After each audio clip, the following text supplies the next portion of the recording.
Previously on Moment of Balance. You feel a deep rumble in the ground. This building is crumbling.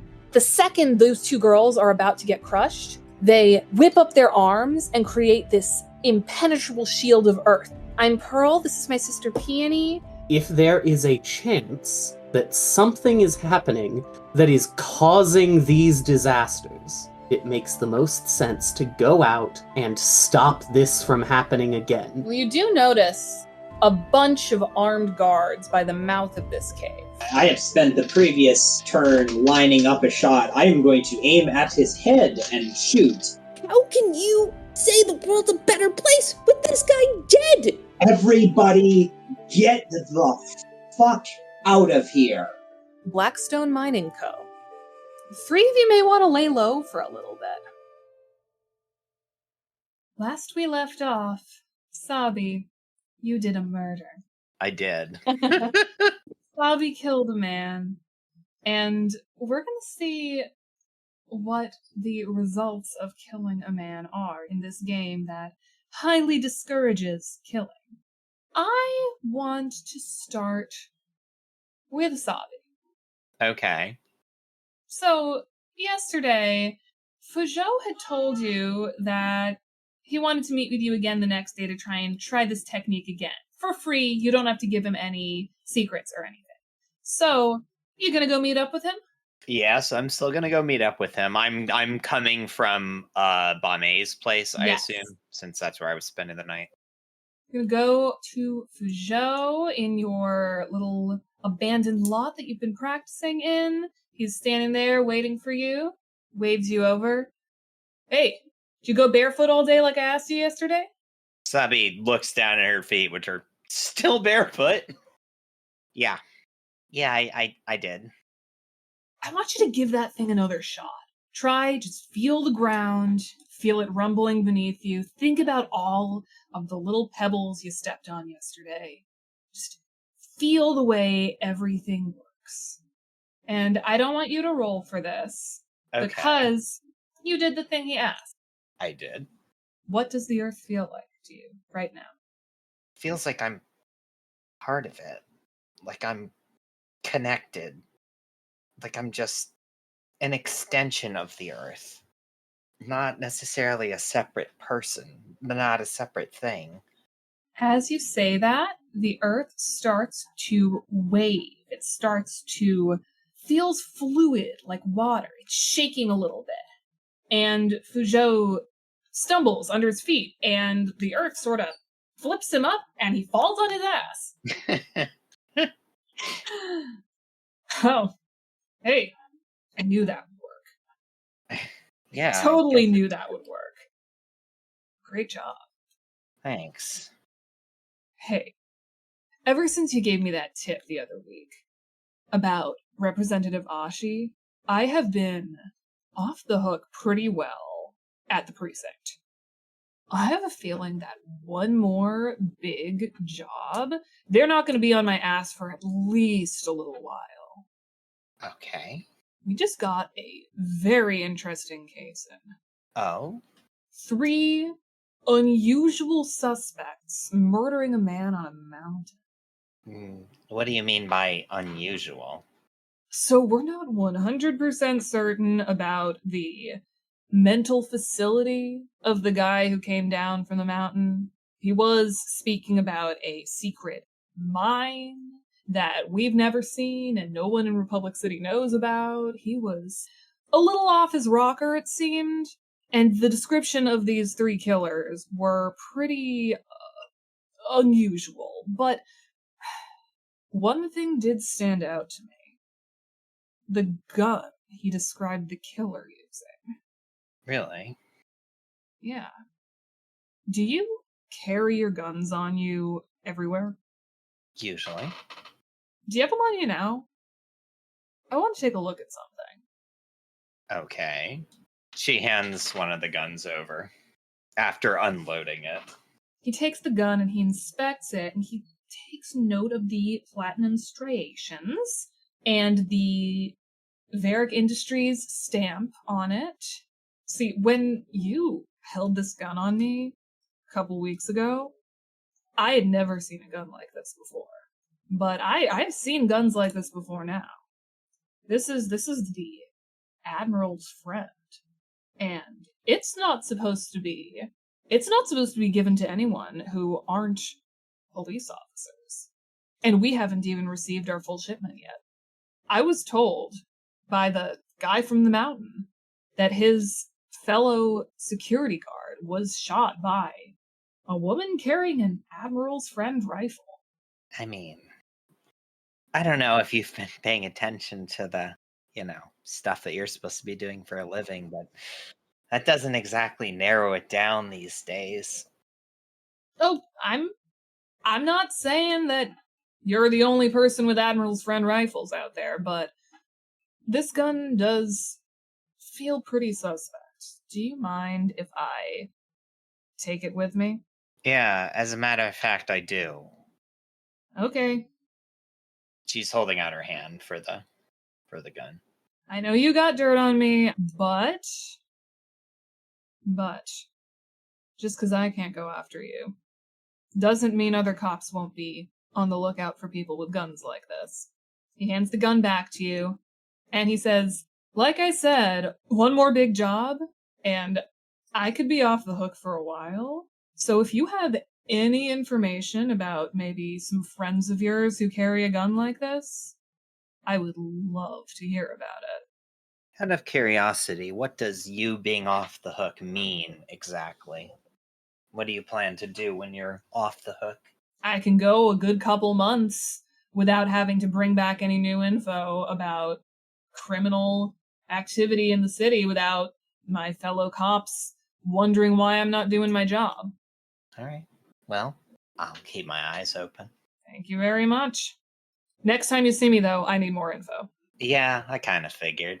He gives you a little salute as you walk off, but a little bit of a suspicious quirk to his eyebrow going on. Mm-hmm. Oh, by the way, procedurally, I now know the ground shift move, I assume. Yes. If you use it in combat, it will be practiced, and then you have to do something extra to make it master. Okay. As he's walking off, Sabi's pulling on her boots again. Finally, no longer barefoot. Let's go to Chong. Chong, you are in your bare bones apartment with Zopa. Yesterday was a rough day. What are you doing? I think Chong was conflicted. I think he woke up a little later than usual. He fed Zopa her breakfast. I think he made himself a light snack. Probably something very carb heavy, probably another bun of some kind. And I think he does something he hasn't done in a long time. I think Chong meditates. Because I think after yesterday and all the conversations that he had, I think he's feeling very conflicted. And I think he needs a way to settle his thoughts and kind of decide what he wants to do next. While Chong is sitting and meditating, once he's gotten into his state of peace, once he's really in the meditation, he's snapped out of it by a knock to his door. Okay. Sorry, coming, 1 minute. Chong gets up and answers the door. It is Soma. She does not look happy. Hey, Soma, how's it going? Morning. Chong, what happened after the earthquake yesterday? What do you mean, what happened? I saw you go off with your friends and those 2 earthbender girls. What happened? Oh, that. Why don't you come inside? We can talk more about it. So yeah, Soma's going to come inside. She sits down and she says, yesterday, Master Tenzin got a report from the police saying that there was a murder that happened yesterday evening, and an airbender is suspect. Crazy. You were the only person who was not accounted for after the cleanup from the earthquake. Well, yeah, Soma. I came back here after we helped everyone. We helped this old man, who he got this big rubble on him, and then we went around the area, and then afterwards, I went back here to the apartment. Tenson doesn't like me around the temple. It just made the most sense to come back here. I know that, but because you were the only one not accounted for, and also you're one of the few people in this city who has one of our Flying Squirrel uniforms and is not a member of the Air Nation, Tenzin thinks it's you. I just need you to tell me, did you kill a man yesterday? Soma, I'm sorry. It's just, this is a lot to take in at once. I thought we were friends. I just need you to tell me. If you did not kill a man, I will do my best to cover for you. I do not want you to be falsely accused, but did you kill a man yesterday?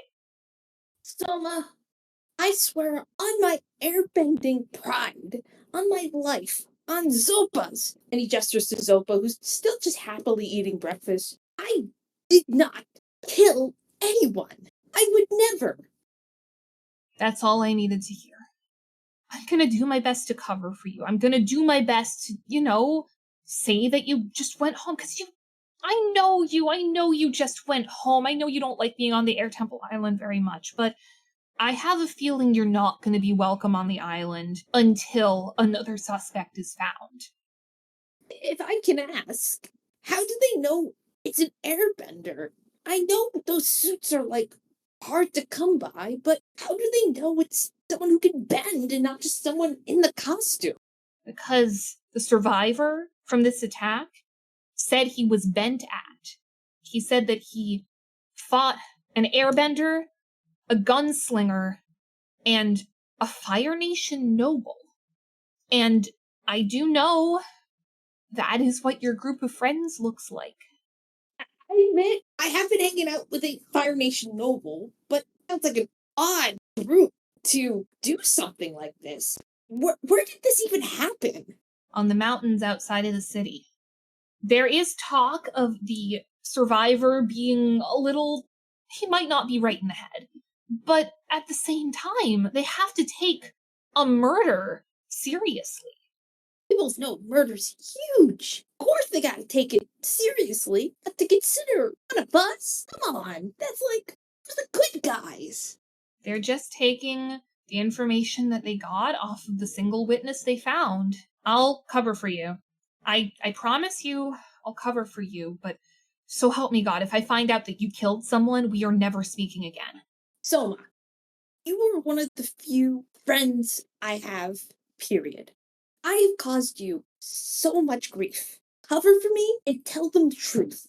Don't lie. Whatever you do, Soma, please. I know how important it is to you to be a master. I'm telling you the truth. After we went around saving people, I came back here. I don't have witnesses, and Sopa, unfortunately, can't really talk. I have no evidence that I was here, but I have no evidence that I was anywhere else either. I have the old guy who, can vouch for me that we helped, but I don't want to see you get hurt. I mean, your story really is the most you story it could be. I can't refute that you would totally just leave a scene of people in trouble just to hang out at home. Because you would. And there might be a bright side to this, I mean, they never really liked me there. Even when I was training there, I was always on Tenson's bad side. Not that I didn't deserve it. You were there for a little bit of it. I was a character. Maybe it's a good thing. Maybe, I had my show. And that was that was a dream come true, actually, in a way. I felt like I was part of something again. Well, I'm really glad I could give you that. And if that's the last, and that's what it's meant to be, maybe it is. Because I don't know who else like us could do this. I guess all we can do is wait and see. They've just probably started the investigation. Let's give it some time, and I'm sure this will all get cleared up and justice will happen and whatnot. That's all we can really hope for. Well, I'll see you around. Even if you're not allowed on the temple, I know I'll see you at that tea shop. You know where to find me. Soma gets up, leaves, gives you a weak little wave. Chong waves her back, smiling, and he closes the door. And as soon as the door's closed, his smile turns into a frown. And he just falls back against the door, his head hitting the back. And he just slides down. And he just puts his head in his hands. So, Hanako, important question. Uh-huh. Do you have a personal assistant? Almost certainly. Okay, so you were at your fancy apartment and all that. What are you doing this morning? There was very clearly a witness. And so I think that by the time that news has officially circulated back to Hanako about this murder, she's already done her best to be up to date on everything that has happened. And, I'll kind of let you decide what is and isn't news to her as somebody, comes in to talk to her. But, I think that she's aware that somebody has already been to the police at a bare minimum, and she is currently trying to figure out, okay, which, if any, of my allies most need protection right now, Mm-hmm. Hanako, you're, I'm assuming, at a desk looking over some papers or something. Mm-hmm. So your personal assistant comes in, knocks very sheepishly. Hi, sorry, Miseki, sorry to bother you. I have a couple of things to let you know about. Of course. Please do go on. And she puts her papers down and devotes her full attention. So, I've got some bad news and some neutral news. What do you want first? Let's start with the neutral news. I don't know if you remember, but you do have your follow-up meeting with Varric this afternoon about the guns, about what you ordered for your troops. He wants to know how it's doing. He wants to have the meeting in person. Ah, yes, of course. It had completely slipped my mind. I do appreciate the reminder. It will be moved to the top of my priorities. And she slides a couple of papers around on her desk and writes it down. And the bad news. So, you may have already known there was a mysterious murder that happened on the mountains outside of the city last evening. Yes, a shame.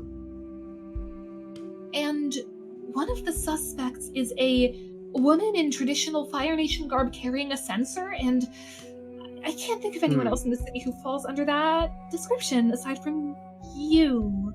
You don't say. A fascinating development. I would recommend that you might want to lay low a little bit this evening, maybe dress down a bit. Of course, yes. Probably a good idea. She once again slides a couple of papers around, such that, once again, this is her top priority, and says, I'll make sure to give it my attention. So, you do have that meeting with Varric coming. Would you like to go to that? Yes, I would love to. I think, on the recommendation of my personal assistant, who I think Hanako does indeed trust very much, though the assistant was obviously nervous in that scene, because how could you not be? This is somebody who Hanako, she places a great deal of respect in their opinion. And so I think she will dress down as well as Hanako knows how to, which is to say, still fancy, but not in a drawing attention sort of way. Does she have traditional garb from other nations? Perhaps maybe something fancy but very Republic City, or fancy but perhaps Earth Nation? I think perhaps there is a bit of time before her meeting with Varric today, and I think that this is her excuse to finally get a hold of something like that. All right, so like a high-class Republic City, fancy metropolitan lady outfit? Yeah, I think she wears, like, something more akin to, Republic City has, like, kind of a suit and tie thing going on, right? Yeah. Okay, I think she gets, like a nice girl bossy kind of, like, shoulder pads and pantsuit kind of deal. So we're going 1980s now. Yeah, a little bit. But I think that the Atla sort of modification that I'm going to put on this is that there is It is like a pantsuit, but there is sort of like a traditional feeling kind of wraparound with like a pattern on it. Mm-hmm.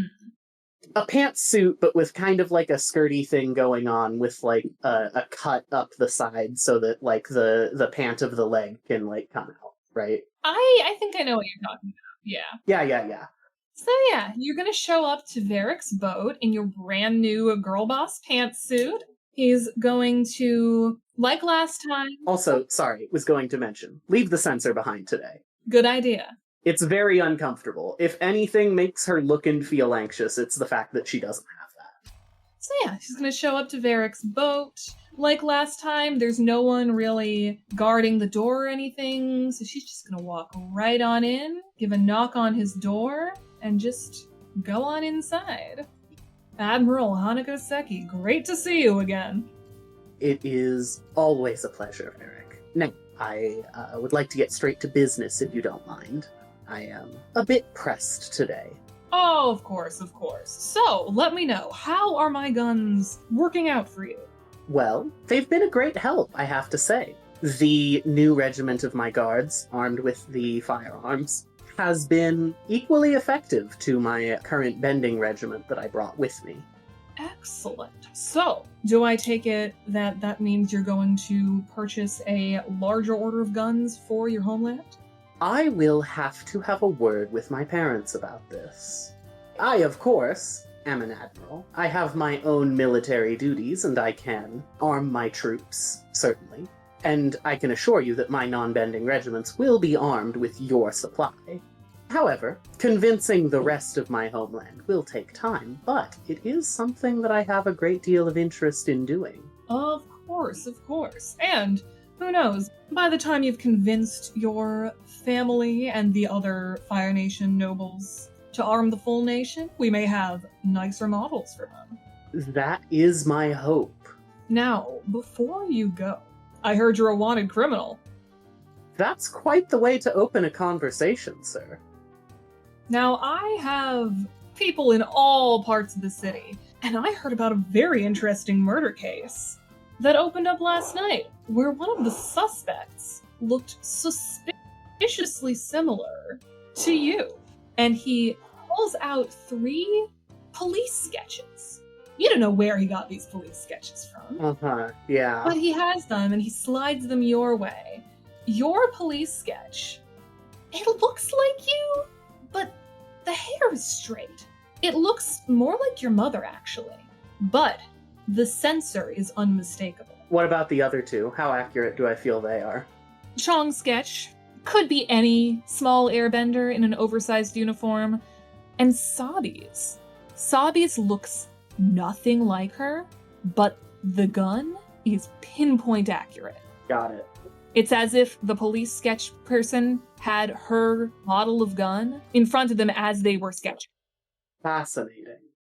I look at the gun, and then look up at Varric, and then look back down to the gun, but I don't say anything. This is very interesting. You know, a great deal of people still bear a lot of harsh feelings towards my nation for the 100 Years' War.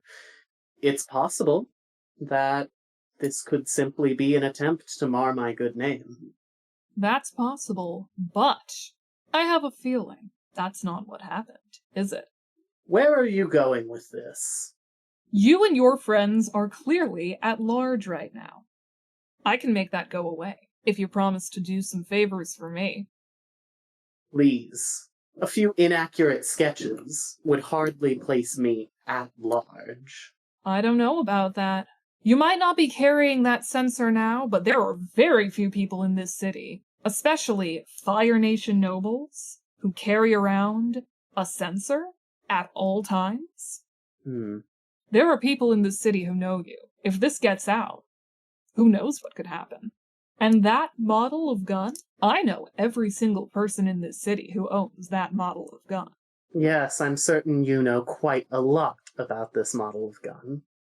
I'll tell you what, Varric, I'm not unconvinced of my ability to handle this on my own. I will hear you out, but only that.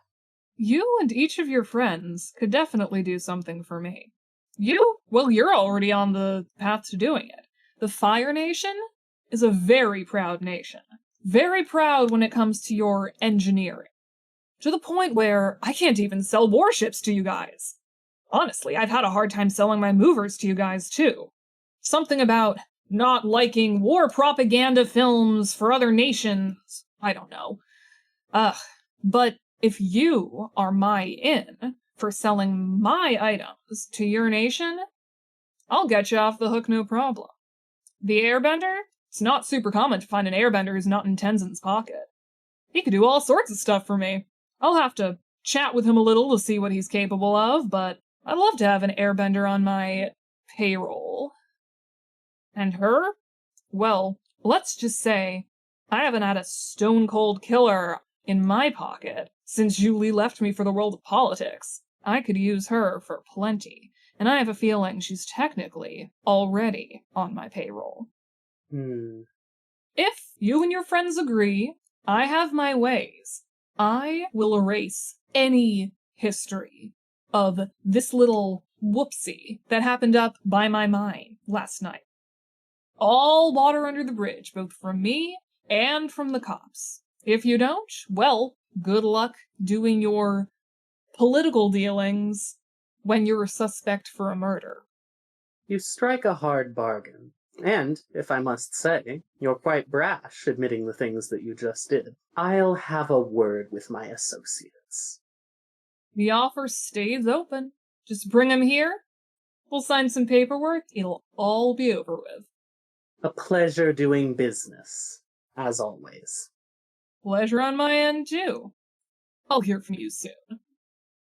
I don't think Hanako says anything. I think she simply turns and walks out. So, after all three of your exciting mornings, what are you doing? Well, I need to get the other two together, unfortunately.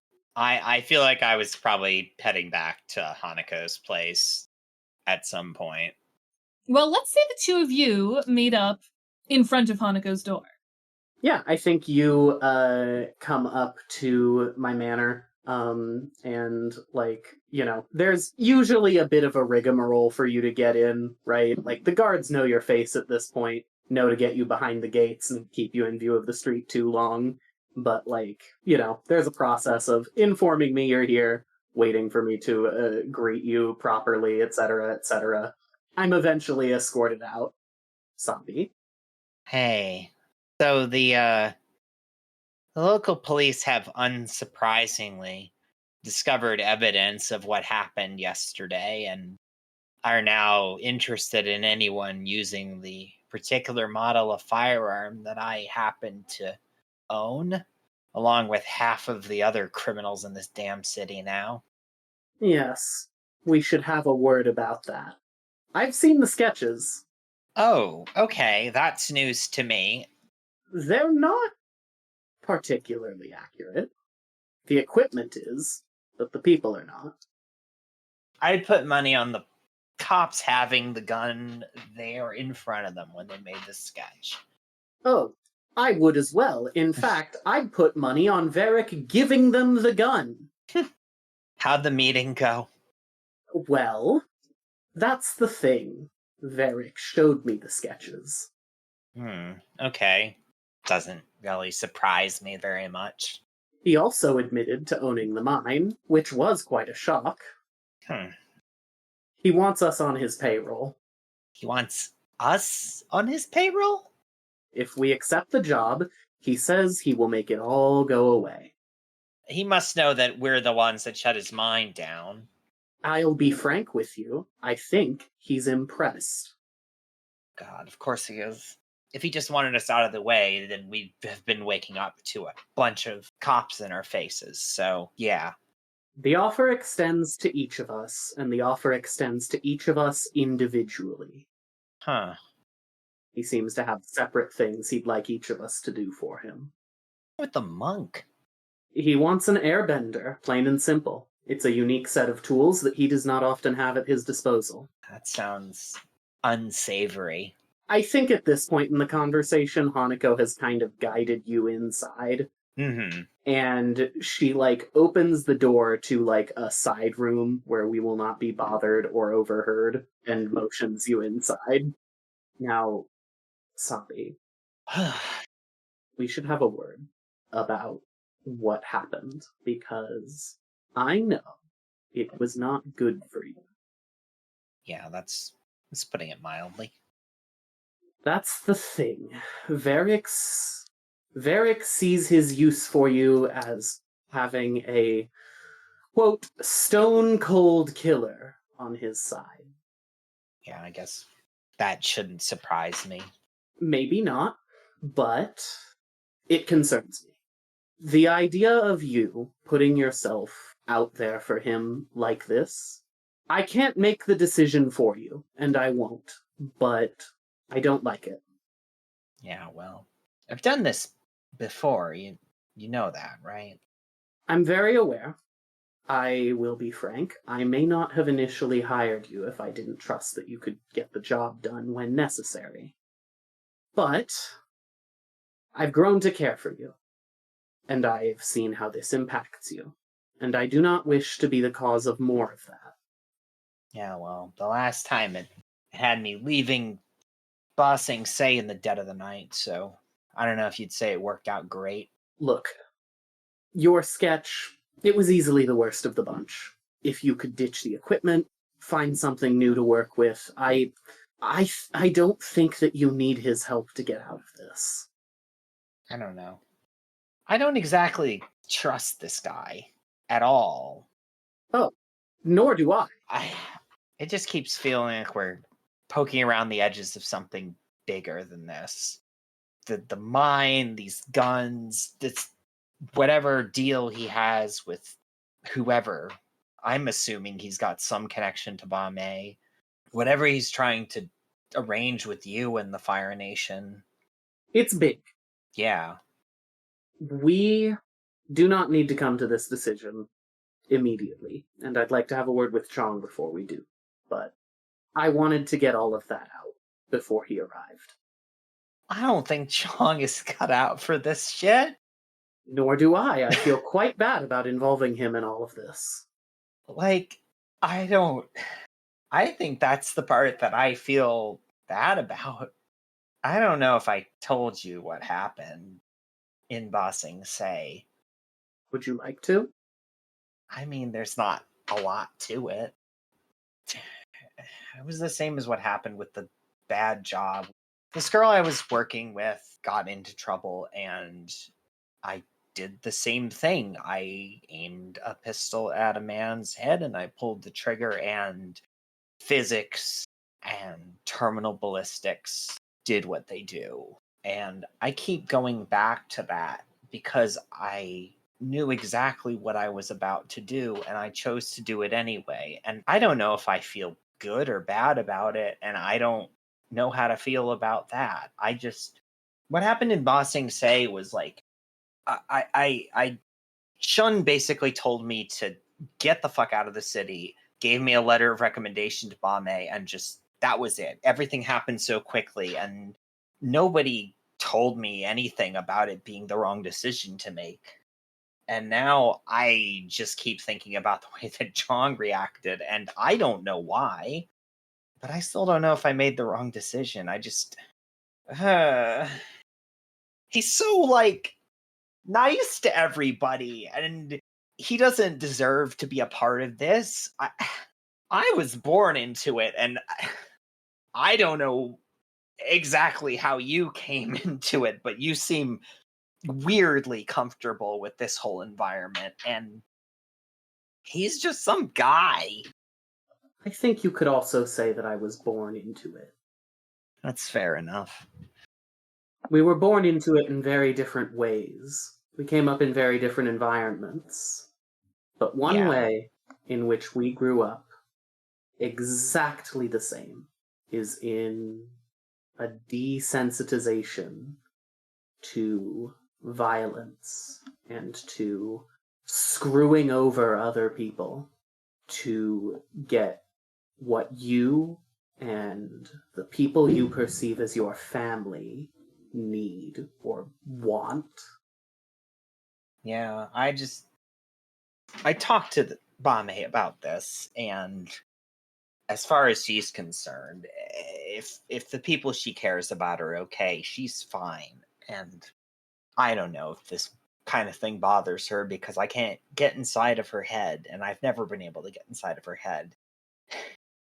And I guess we did something good by shutting down Varric's platinum mine. I don't know what he's trying to do, but I can't imagine it's anything good. We did the best we could in a hectic, unpredictable situation. Yeah. We are going to have to reorient ourselves. We're going to have to figure out what our goals are. I don't think being in Varric's pocket is a good place to be for any of us, to be honest. I don't either. And if I'm being frank, I don't think we need to be. I look at the evidence gathered against us, and I don't see either of you having a specific enough sketch to really call you out. And in my case, I have a great deal of privilege that I can leverage against this, including the fact that there are people in this city who do not like me or my mission already. My family is very loud about what they would like the Fire Nation to be, and many people do not wish to see the Fire Nation return to that vision of itself. Yeah, well, I mean, at the end of the day, you and Chong were just there at the same time. I mean, I guess you got into a fight, but, like, I was the one that pulled the trigger. I might have only killed 2 people in my life, but my hands are filthy in so many ways. If Varric wants to bury me, there is lots of ways he can do it. But I don't want to be in his pocket either. I don't trust him, and I don't like him. And, regrettably, even if you attempted to pull that maneuver, I couldn't let Varric simply bury you. Thanks. I appreciate that. As the two of you are finishing up your conversation, you hear a little knock at the door. Are you expecting someone? Only Chong. I get up and I open the door. It's not Chong. It is Peony and Pearl. They look extremely out of breath, red in the face. They've definitely been crying. I'm still in like another room, right? So I can't actually directly see this. I think you're far enough behind me in the room that I just opened the door to that I would say you can't see it if you don't want to. I'm out of sight is what I'm getting at. Yeah. You told us that if we needed your help, you'd give it to us. Well, we need your help. Our uncle's been taken. Our uncle was taken by triads. I look back. Does Sabi have any visible reaction to that, one way or the other? She looks like she's interested in this conversation, but she's not having any specific, like, indicative reaction about anything beyond that. She looks interested.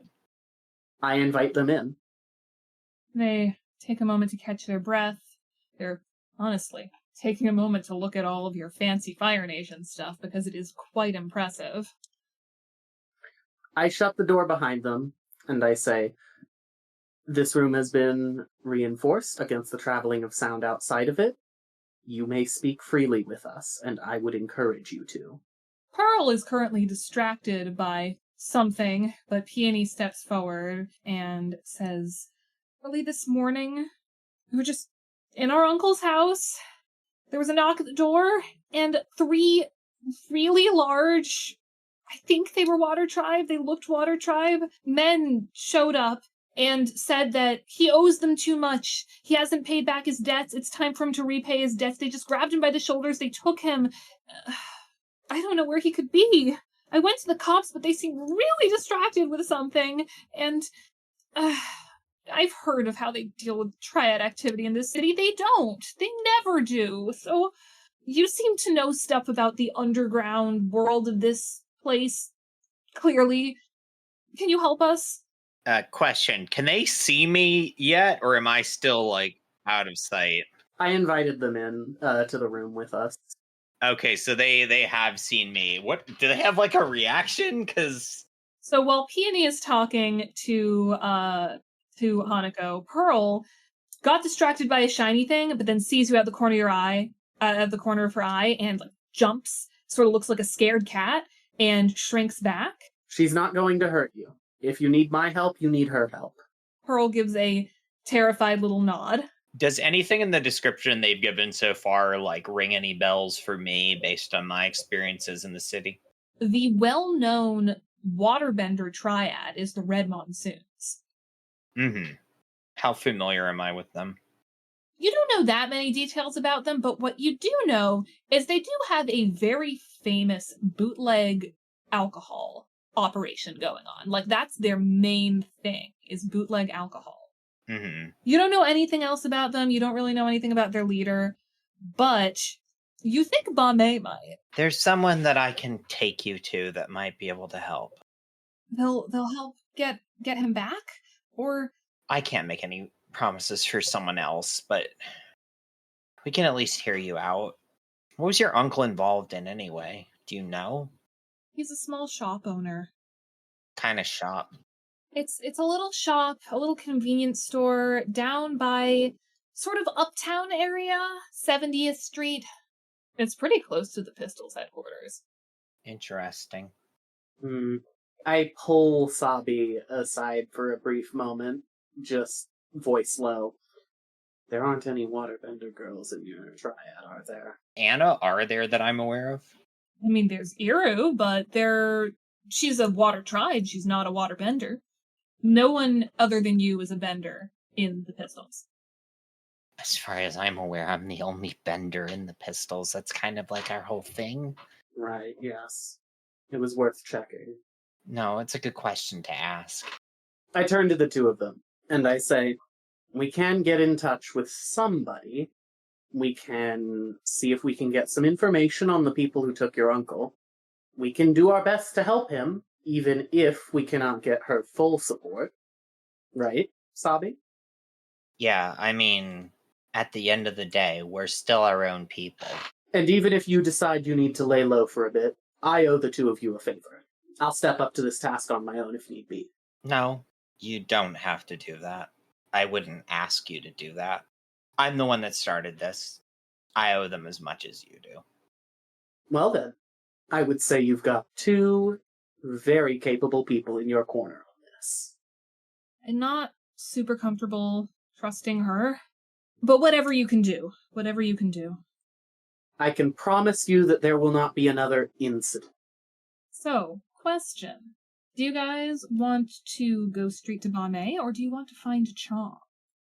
I want to find Chong, because as much as I owe these two, and we do definitely owe these two, I think we need to know if Chong's going to come with us, and we also need to figure out what's going on with Varric. It's a little more pressing. No offense to Pearl and Peony. Yeah, I think that's true, too. I do, before we go, invite Pearl and Peony to stick around at my place if they need to, if they feel like they need somewhere safe. Yeah, they take you up on that offer. This is also the most opulent place they've ever been in, so they are very excited to just sort of let that distract them from their anxiety. Yeah, fair. I assign a couple of my bender guards, specifically not the ones with guns, to, stick around with them, make sure that they stay safe, keep them out of places they're not supposed to be, but mostly just make sure they're safe. Smart idea there. Man, the murder rate in Republic City's gotta be like single digits. This is like the reaction that people have to this. Oh, it's not in single digits. It's just usually people cover it up a little better. That's fair. Also, this is like a pretty high profile with the whole secret mine. Yeah. Thing. It's like unusual. Interestingly, no one seems to be talking about, like, you would think that the fact that there's a secret mine would be in the headlines, but people are more concerned about this rando guard. Yeah, I'm guessing that information has been suppressed. Varric is super covering it up. Oh, yeah. super big. Like, if he could get the sketches. He's definitely connected. So, the two of you are going to head to Chong's place? Yeah. I take it Chong is still having a panic attack in his bedroom. Oh my god. I think Chong is curled up on his bed and Zopa's like trying to get him going. Like Zopa's like, hey, what's wrong? He's like putting a little paw on his face, like, hey, you cool? And Chong's just staring into the abyss, like 1,000-yard stare. I think he is feeling very conflicted. And I think his soul is in turmoil. When we're heading into Chong's place, Sabi's going to take her guns and like put them somewhere not super conspicuous or like hard to get to, but not be wearing them when they talk to Chong. Azula has saddlebags. Okay, then they're going in the saddlebags. We knock on Chong's door. Chong doesn't respond. I knock again, and when I assume there is no response then, I say, Chong? Still no response. I turn to Sabi. I mean, do you think he's not home? I don't know. I don't know how great he's doing. We could try the door. Here's what I think. I think Zopa hears you, and I think Zopa goes, mute, and scurries up to the door and sees you through the window and gives you guys a look like, mute. Oh, he's home. Zopa, I think, lets you in. Like, I think she unlocks the door with her long cat tail in. I love the idea of Zopa jumping onto the doorknob. Literally, I think she falls down from the window. Just having a cat that lets people in, that's... Zopa still recognizes you guys as friends. She has no idea what's been going on. Zopa doesn't have a concept of murder. Zopa wasn't even there. Zopa's just thinking, oh, these guys have treats.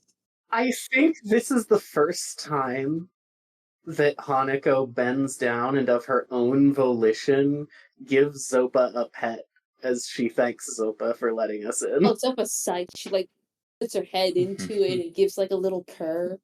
There's a good girl. Chong? Chong, I think, stirs a little. He turns over on his mattress. And it's not a bed, it's a mattress. He sits up on it, crisscross applesauce. Yeah? I'm sorry for the intrusion, but there's been some developments. I bet. I got some developments as well. Would you like to go first, or us? You know what? I think it's Chong's turn. The floor is yours, my friend. Chong's still sitting, by the way. He hasn't gotten up.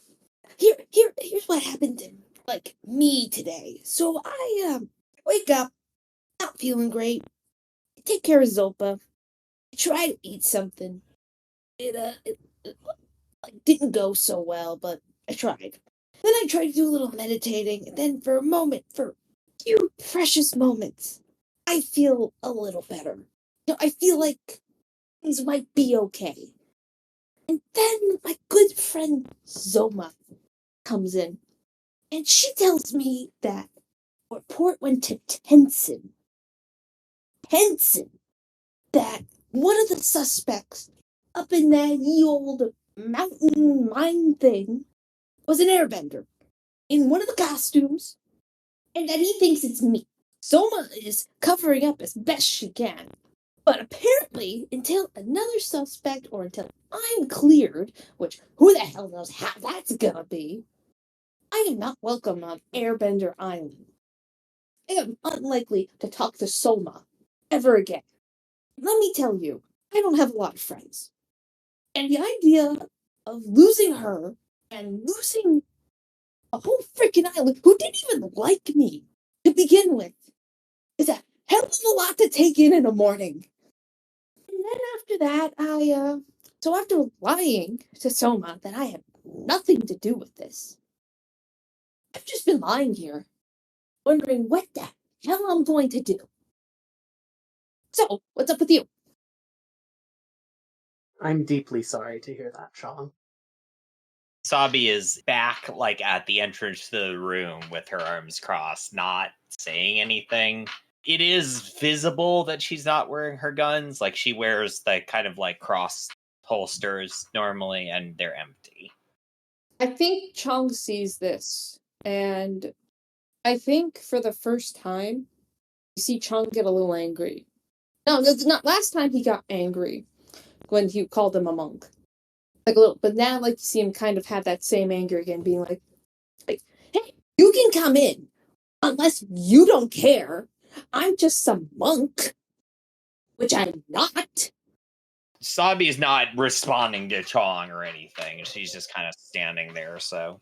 So Chong says that, and I see Sabi not really respond much to it. I don't know if she says much. You and me both know we just had that big conversation. I think Hanako gives you, like, a sort of harsh look and waves you over closer. And the goal here is getting you to come over and, like, have an honest discussion with Chong. Okay.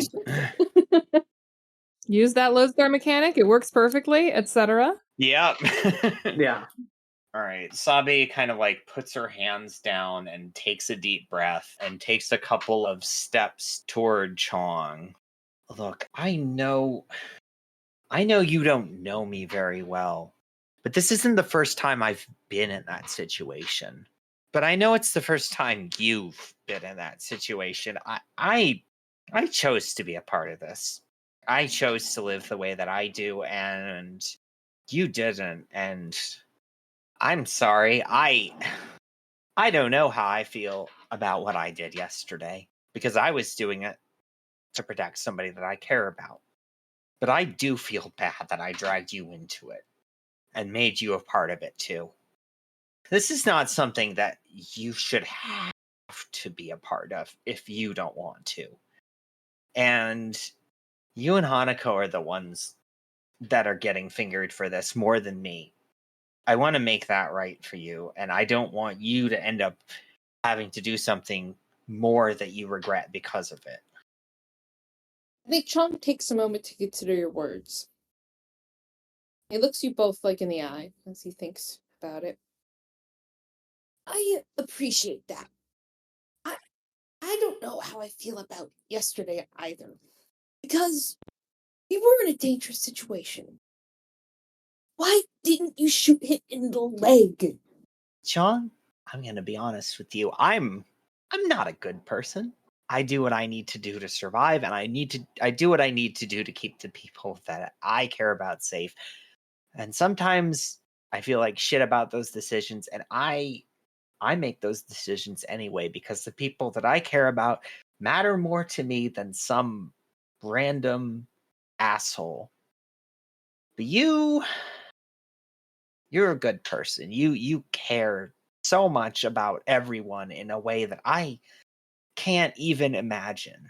I don't know. I don't know what to tell you other than that.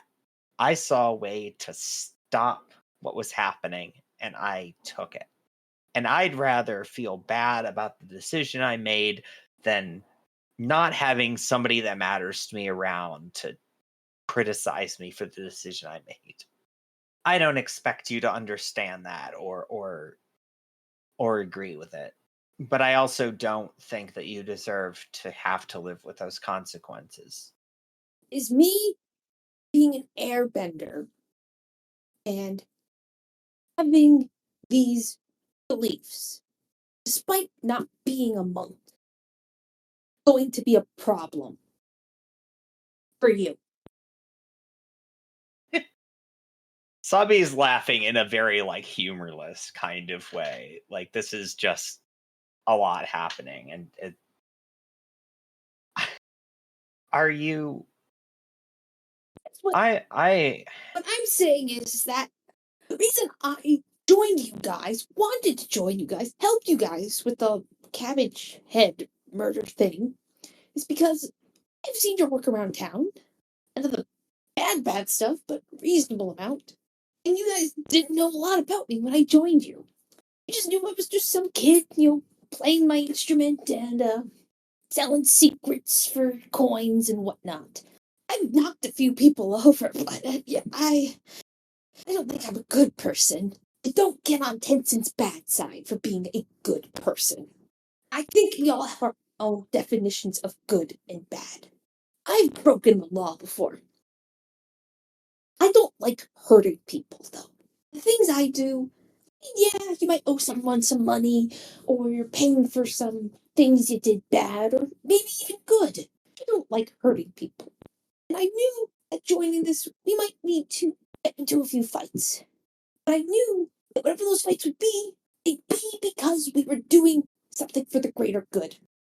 I think what we're doing is for the greater good. Whatever's going on with these guns and these platinum and whatnot, it's not just a danger for the people that these guys are targeting, but for the city, for the airbenders, for Soma, for everyone. This could spread like a cancer everywhere. And that's why I want to keep helping.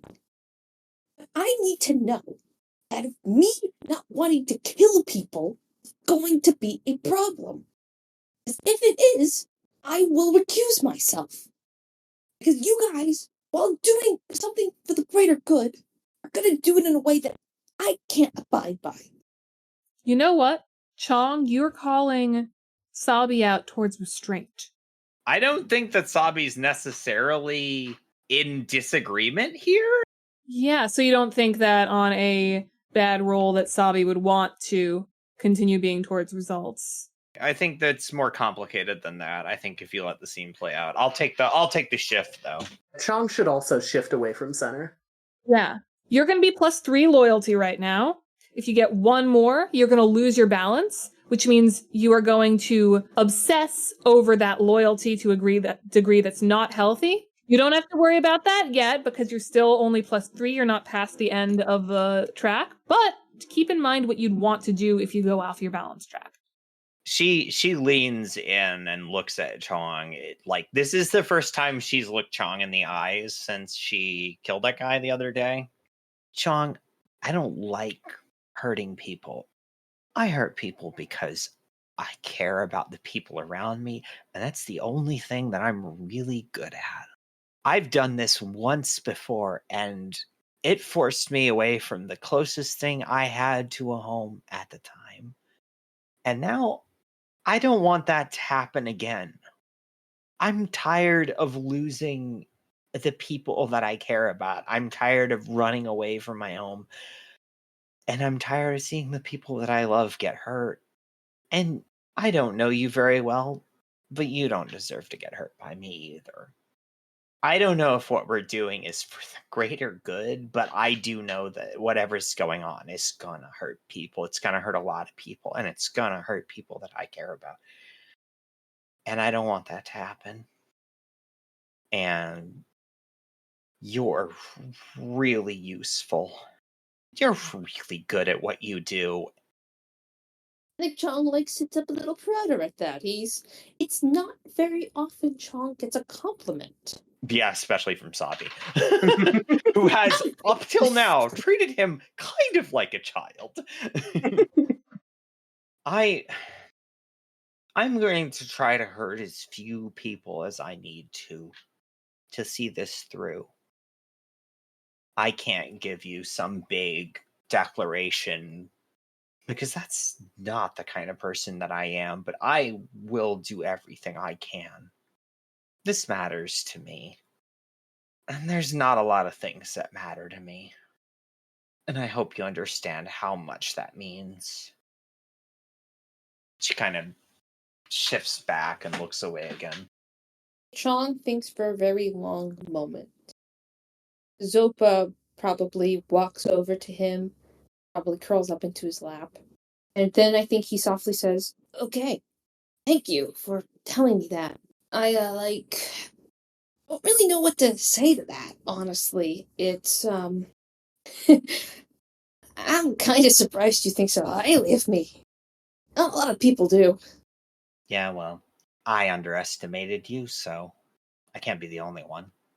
I give a little nod, and I say, and on the subject of people that now think highly of you, I unfortunately do have a bit of bad news that we came to impart.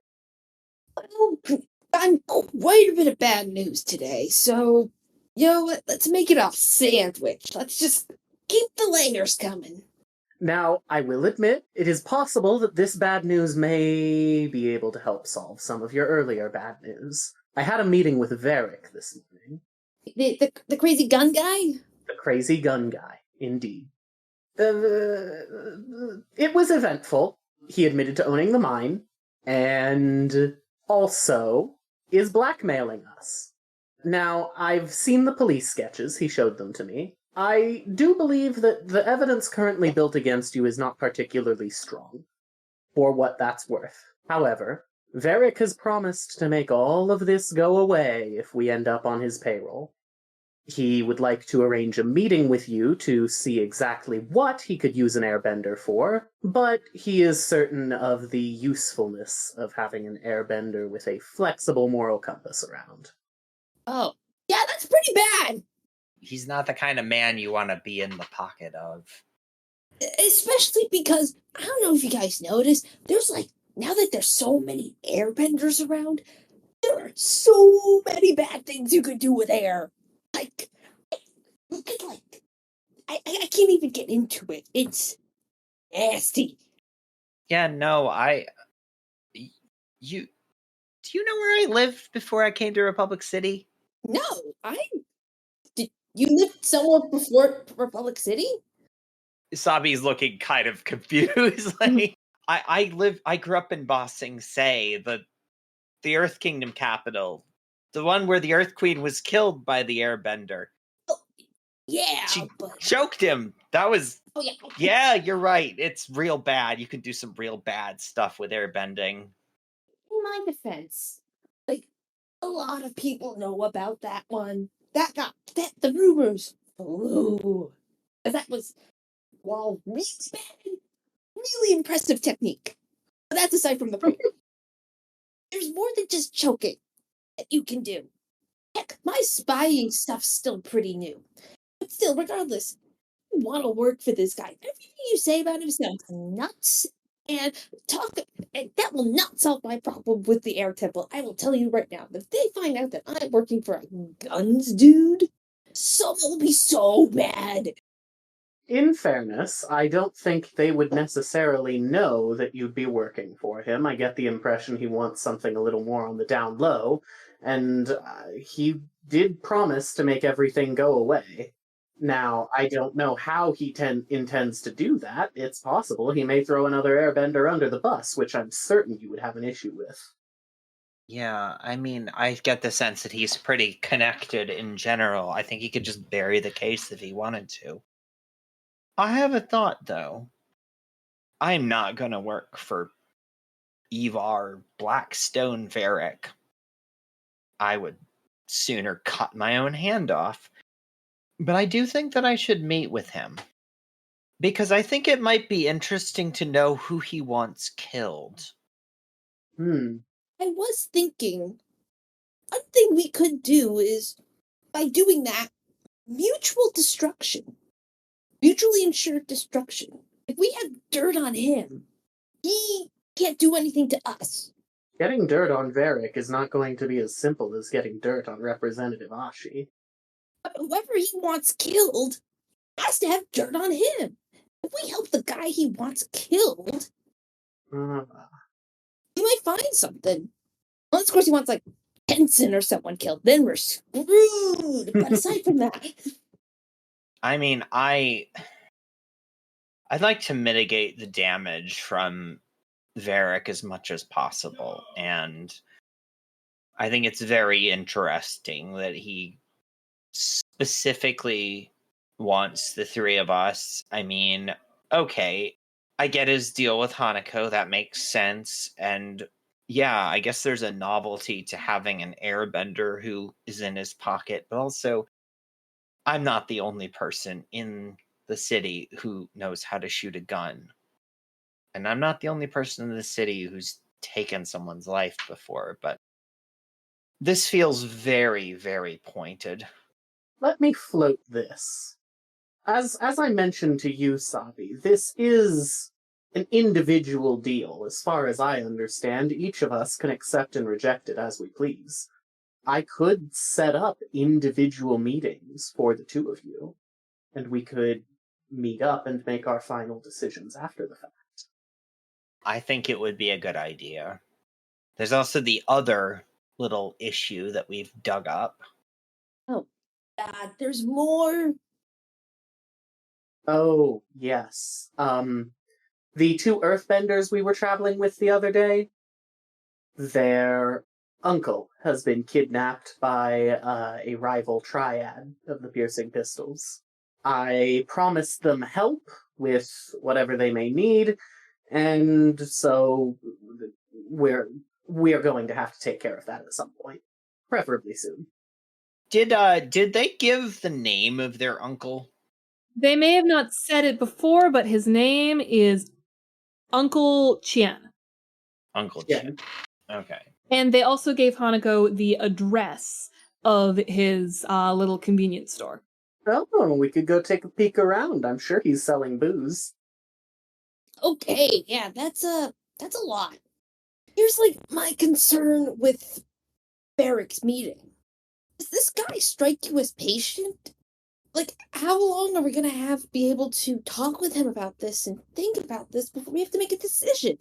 What if this meeting is a trap? I've never met Varric, but I have a feeling that his patience is highly situational, in that it is whatever it needs to be to get what he wants.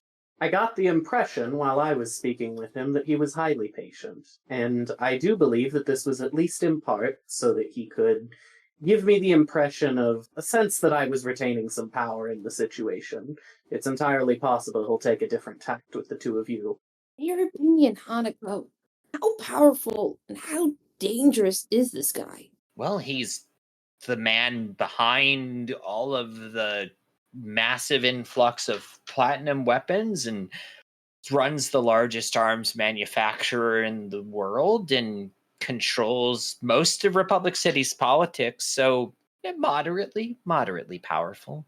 Even discounting the black market dealings we're beginning to uncover, he is already the richest man in Republic City. Yeah, by far. Possibly the world. Actually, he probably is the richest man in the world. Yeah, he probably is. Yeah, I said that instead. I'd like to meet with him at some point soon, but we should probably talk to Bame about Uncle Chien. I can have word sent to Varric today, while we are working on our investigation into Uncle Chien. Yeah, I think that would be for the best. Yeah, I'll meet with him too. I have to be honest. Don't get me wrong. Airbender gets his own thing, but I can't think of a lot of things he could want with me.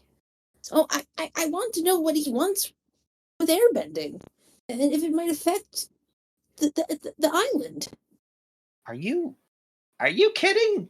You can get all kinds of places, you can spy on people, you can do all kinds of stuff with the airbending. I can see how he might find that useful. Chong, you can hear whispers from the other side of a room. Yeah. You think a man like Varric doesn't want to know what people secretly think about him?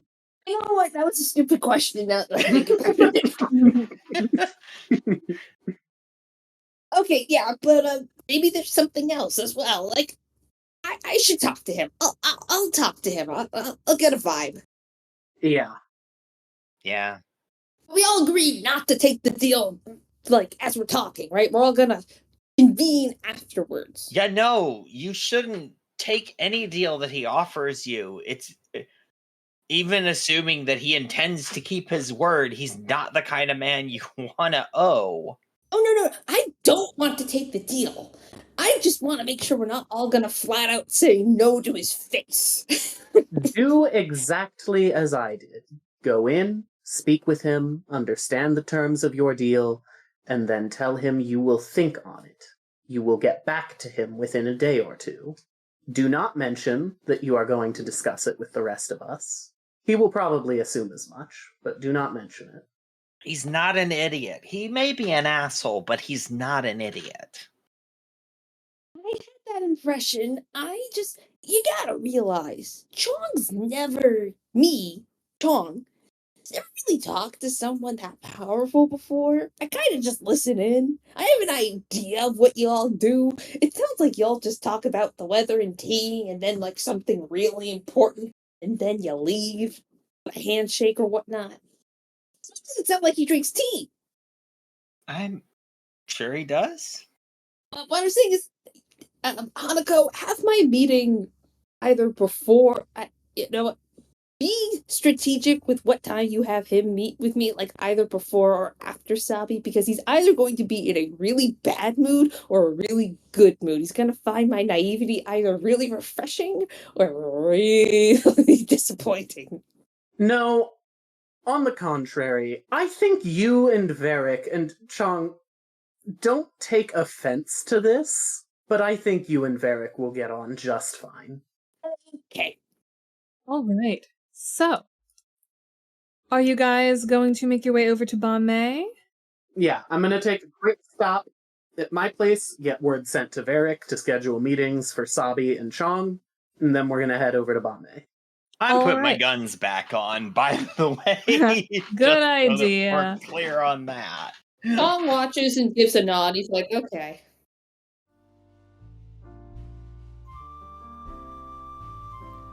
Moment of Balance will return after these messages.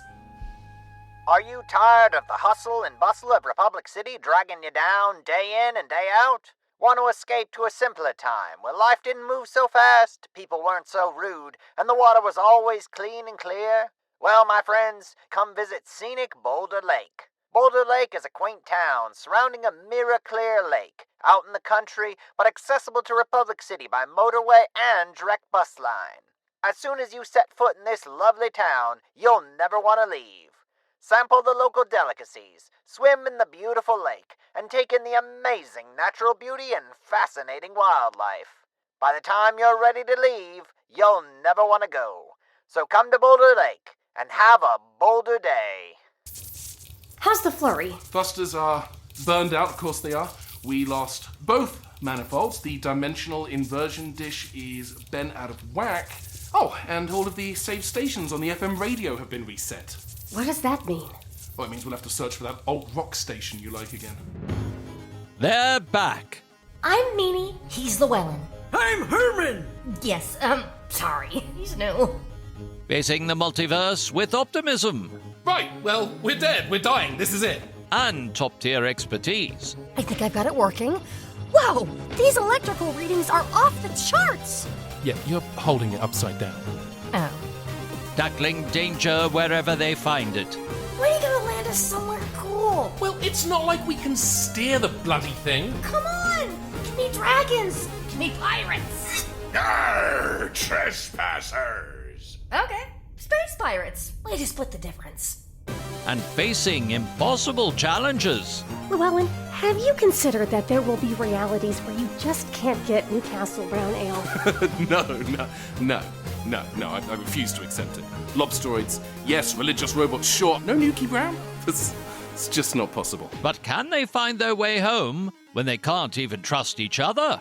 You're a real jerk, you know that? Did I know that? It's listed on my birth certificate under gender. I don't know if I can trust you. Yeah, the slightest chance of getting home and you throw your entire moral code out the window. I'm just being pragmatic. Jump Leads, a sci-fi comedy audio drama podcast. A brand new season. Premieres October 31st, wherever you get your podcasts. It's an infinite multiverse. Infinitely deadly, Captain. But infinitely funny, too. Welcome to the Jasmine Dragon. How can I help you? I'll have...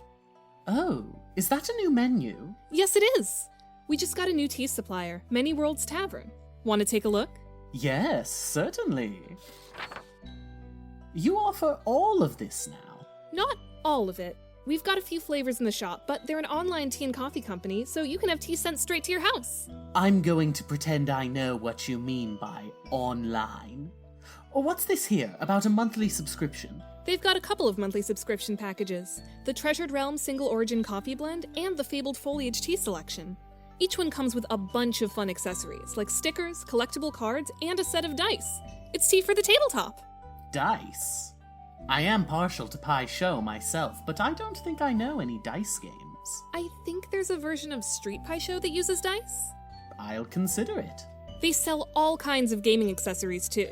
Dice trays, playmats, the works. Also, a portion of every bag of tea or coffee purchased is donated to gaming-related nonprofits. Tempting. I don't know if I'm in the market for a whole bag right now, but let me try a cup of the monthly special. The Cordyceps. I've never had a tea with Robos and pumpkin spice in it before. Coming right up. And if you change your mind, you can use our affiliate link in the description below and use coupon code BardRockCafe for a discount.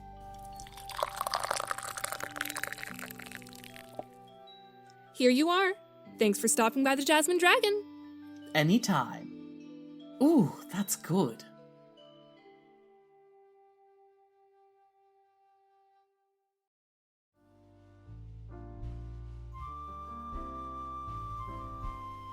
And now, back to Moment of Balance.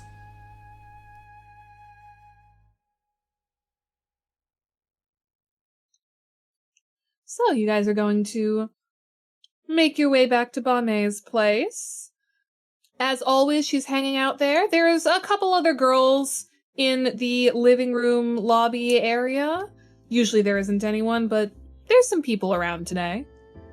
These are just random people, or does there's some significance to this? Well, they're people you know. Kiritori and Fawn from the other episode are there. Okay. Sabi, welcome back. Wasn't expecting this one to be back so soon. Pointing to Chong. Yeah, we've got a situation, and I was wondering if you could maybe help us with some information. Let me guess. The cops are on your ass? Yeah, but that's not actually why we're here right now. Surprisingly enough. Oh?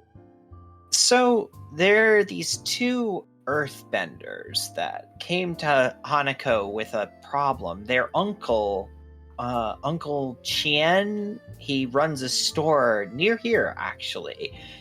And from the sound of things, he's been kidnapped by members of the Red Monsoon. I was just wondering if his name rang any bells for you, or if you knew anything more about this. Red Monsoon business is not our business. Can I have you roll to... I want you to roll for something. Might this be pleading? Yeah, roll to plead. What is that rolling with? That is plus harmony. Plus harmony. Well, first, make your plea, and then roll. I know Red Monsoon business isn't our business. That's not what I'm asking. This guy had a shop on 70th Street. That's really close to our territory. Did he have some connection to us, or I'm just trying to find out everything I can. It just seems like a really weird coincidence that they come in and grab him. If he was friendly to them, why would they bother doing that? And we're the only other crew nearby. Roll to plead. No bonus for this. Hopefully we do Oh good. boy. We're not doing great today. 5. Ooh. Ouch. Like I said, monsoon business is not my business. I've worked very hard to have a good rapport with Siku, the leader of the monsoons. I don't want to jeopardize that over some shop owner that neither of us even know. 70th Street is where our territory ends and theirs begins, with some exceptions of property. Chances are they took him for a reason. We have no connection with this man. Quick question, mechanically. What are Bame's principles? Force is her principle. NPCs only get one. Oh, you said force? Force. Yeah, I guess I can't really call her out here. Or can I? Or can I? We could. I think we could. Bame, I've known you for long enough to know this sounds like bullshit. they're right on the line with us, and they came in and just snatched this guy up, and you're not even a little bit concerned about what this means for us or what this guy was involved with? I don't believe that. I know that you try to maintain even relationships with everyone around us because we can't afford to go to war with everyone. But this feels all kinds of wrong. And I just want you to give me some idea of what's going on. All right, roll +0, because her force is 0 right now. Yeah. Oh, I rolled an 11, so that was a good one. Oh, dope. Do you have the full address? Yeah, I give it to her. I don't remember what the fuck it is. I hand it to her written down. Perfect. I did say that 70th Street is right on the border. This is in our territory. Sabi, I think I have some information for that crooked cop of yours. Oh? The Red Monsoon's famous bootleg hooch facility. She writes down an address and slides it to you. The cops have been looking for this for ages. And I bet you anything that uncle's in there. Thanks. I appreciate this. I've been holding on to this info for a long time, because as I told you, I've been trying to build a rapport with the leader of the Red Monsoon since they're so close to our territory. But that was under the agreement that they wouldn't be extorting money from anyone who lives in our turf. They're clearly extorting money and kidnapping people who owe them debts. So do with that information what you want. Thanks. Alright, I think we're just gonna, sort of turn around and leave. What time of day is it right now? By now it's probably, late afternoon, right? I would like to talk to Varric at some point soon. Before we do anything else. How reasonable would it be for do you think Varric would be quick at getting these meetings set up? Yeah, probably. Do you think we could have them tonight? You know what? You could probably just walk right onto his boat and he would be happy to see you. You know, that's a good point. I think we arrive at the same time that the message to schedule meetings does. I think that we should probably not arrive together. I think that we should definitely stagger things, and I want to talk to Varric. I feel like things are bubbling around, and I want to know what the fuck is going on. Yeah, maybe I like the idea that maybe Hanako and Chong are kind of waiting on the mainland. They're a couple blocks away. But they're Scooby-Doo hiding around the edge of a building, and Sabi goes on ahead. Actually, Chong, while Sabi's off, there is one thing I'd like to check out. Oh, what are you thinking? Well, I'm curious if this man was selling any illicit materials at his shop. Do you think we might head over, see if he has any alcohol there? Yeah, as long as we're not too far away. I don't think Sabi's gonna need our help. Yeah. Yeah, let's take your big horsey lizard thing and head on over to the shop. Let's go take a peek at the place. Sabi, you have never been on Varric's boat before. I have not. It is the most opulent boat you have ever seen. Like I described when Hanako first went into Varric's boat, it's like if Tommy Tallarico's house was a boat. Oh my god. I forgot that description. It is ridiculous. So many fucking taxidermied animals from the South Pole. to Hanako, this boat was like, oh, he's a weird rich guy. He's one of those weird rich guys. But to you, I imagine that as somebody who grew up in the lower ring of Bossing Say, this is just nauseating to you. Yeah.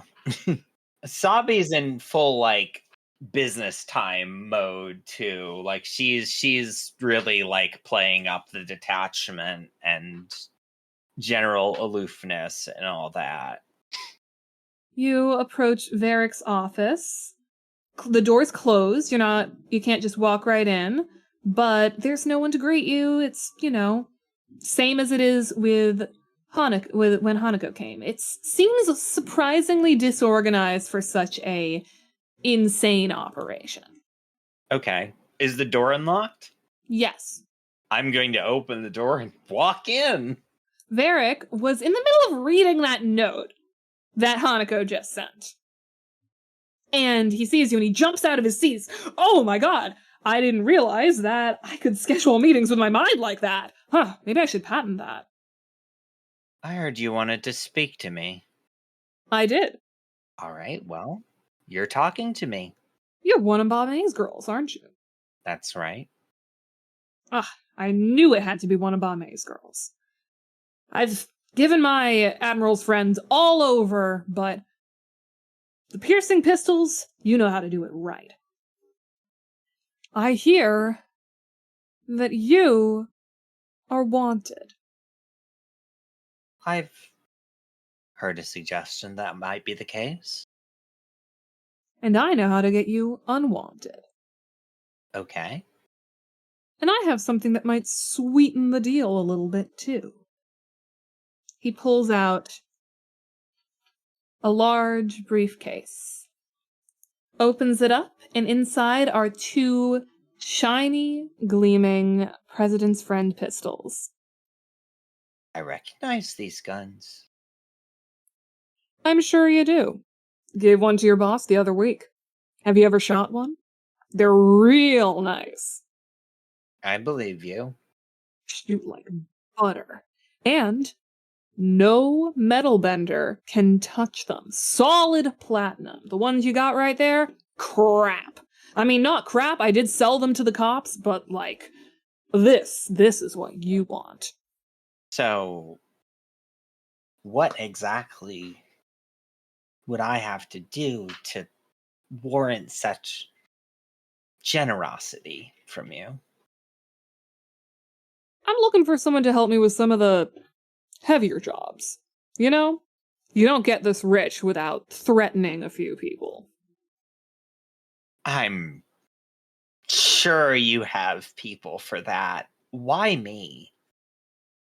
Why not you? You're clearly good at your job. You killed one of my guards yesterday, didn't you? I've heard that one of your guards was shot yesterday by someone with a gun very similar to mine, yes. Someone with a gun very similar to mine, of which I have a roster of every single person in the city who has it, and you are the only one who seems to be a close companion with a Fire Nation noble who carries a censer. That is a very astute observation. But again, why me? Why even bother having this conversation? You're good with that gun, I can tell. You're gonna keep being good with that gun. And I want you in my pocket. If you're not in my pocket, well, who knows what could happen.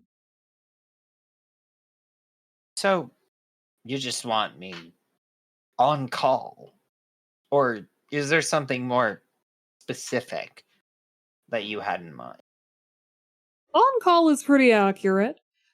You wouldn't be doing that much more than you'd be doing for Bame. Just maybe something a little more, hands-on. I don't know. Bame's pretty hands-on. Hands-on with maybe more important figures. Like I said, you don't become as rich as I have without threatening a few people. You're still being very vague. And as I've mentioned, I can erase anything. I'm sure that you can. Mr. Varric, I get the sense that you're the kind of man who generally has a very, very specific idea of what he wants. And I get the feeling that you don't just want another person to answer to you. So, let me be blunt. What is it that you want specifically from me? There has to be something that you want done, and I don't mean in a general kind of way. What are you asking me to do exactly? Roll to plead. What's that plus? That's plus harmony. I'm gonna burn a fatigue and roll with results. Okay. Because I'm at +2 results. Oh, I didn't even need to do that. I rolled an 11, so I rolled a 13. Have you ever tried to run a company during peacetime? You know the answer to that, Varric. Do you know how hard it is to run a company during peacetime? I'm guessing based on what your company does for its bread and butter, the answer is pretty hard. Exactly. The last 5 years have been filled with so much strife and war and confusion that I have been absolutely rolling in it. There has been a need for every sector of my company. Warships to propaganda to new technologies that create absolutely devastating weapons. We haven't had a war in about a year. And my bottom line is feeling it. I thought you were making deals with the Fire Nation or whatever. I'm trying to, but so far I've only gotten as far as the guards that your friend keeps around with her. As I told your friend, the Fire Nation are a proud people and they don't like using engineering that wasn't engineered by them. So yes, these weapons deals, well, what happens when every nation is armed? You want to start a war? Sabi is saying this like this is ridiculous. Like this is not something she seriously thinks. Maybe just a little bit of paranoia, you know? Get everybody on edge. Get them buying weapons out the wazoo. Then whatever happens, happens. But there are some people who are very adamant on keeping weapons out of the hands of, say, the commoners, he says as he points in your direction. Weapons regulations. Regulations on billionaires. And like I said, there's lots of people I need to threaten. If I have someone in my pocket who can do some threatening for me, well... Again, is this you just decided to take me under your wing on this, or is there something more specific that you have in mind? One more time. Roll to plead. All right. I rolled a 5 and I got +2, so that's 7. I'm not gonna lie. You've been a thorn in my side, and I wanted to offer you an opportunity to take that thorn out and be a part of something great. We really pissed you off with that mine, didn't we? Mm-hmm. And I can tell you're gonna keep being a thorn in my side. You saw how easily I got those police sketches. You know that I know that you're the reason that guard is dead. And I know that you and your friends are the reason my mind is unoperational. You know, I had to bury that evidence. I knew the cops were going to come looking to see if some guard from the mountains was telling the truth. I buried my platinum mine because of you. I wanted to give you an opportunity to be on my good side. So, how does this work? You'll call me, you'll tell me what to do. You do the thing. No idea what that means. You'll pick it up. Everyone picks it up eventually.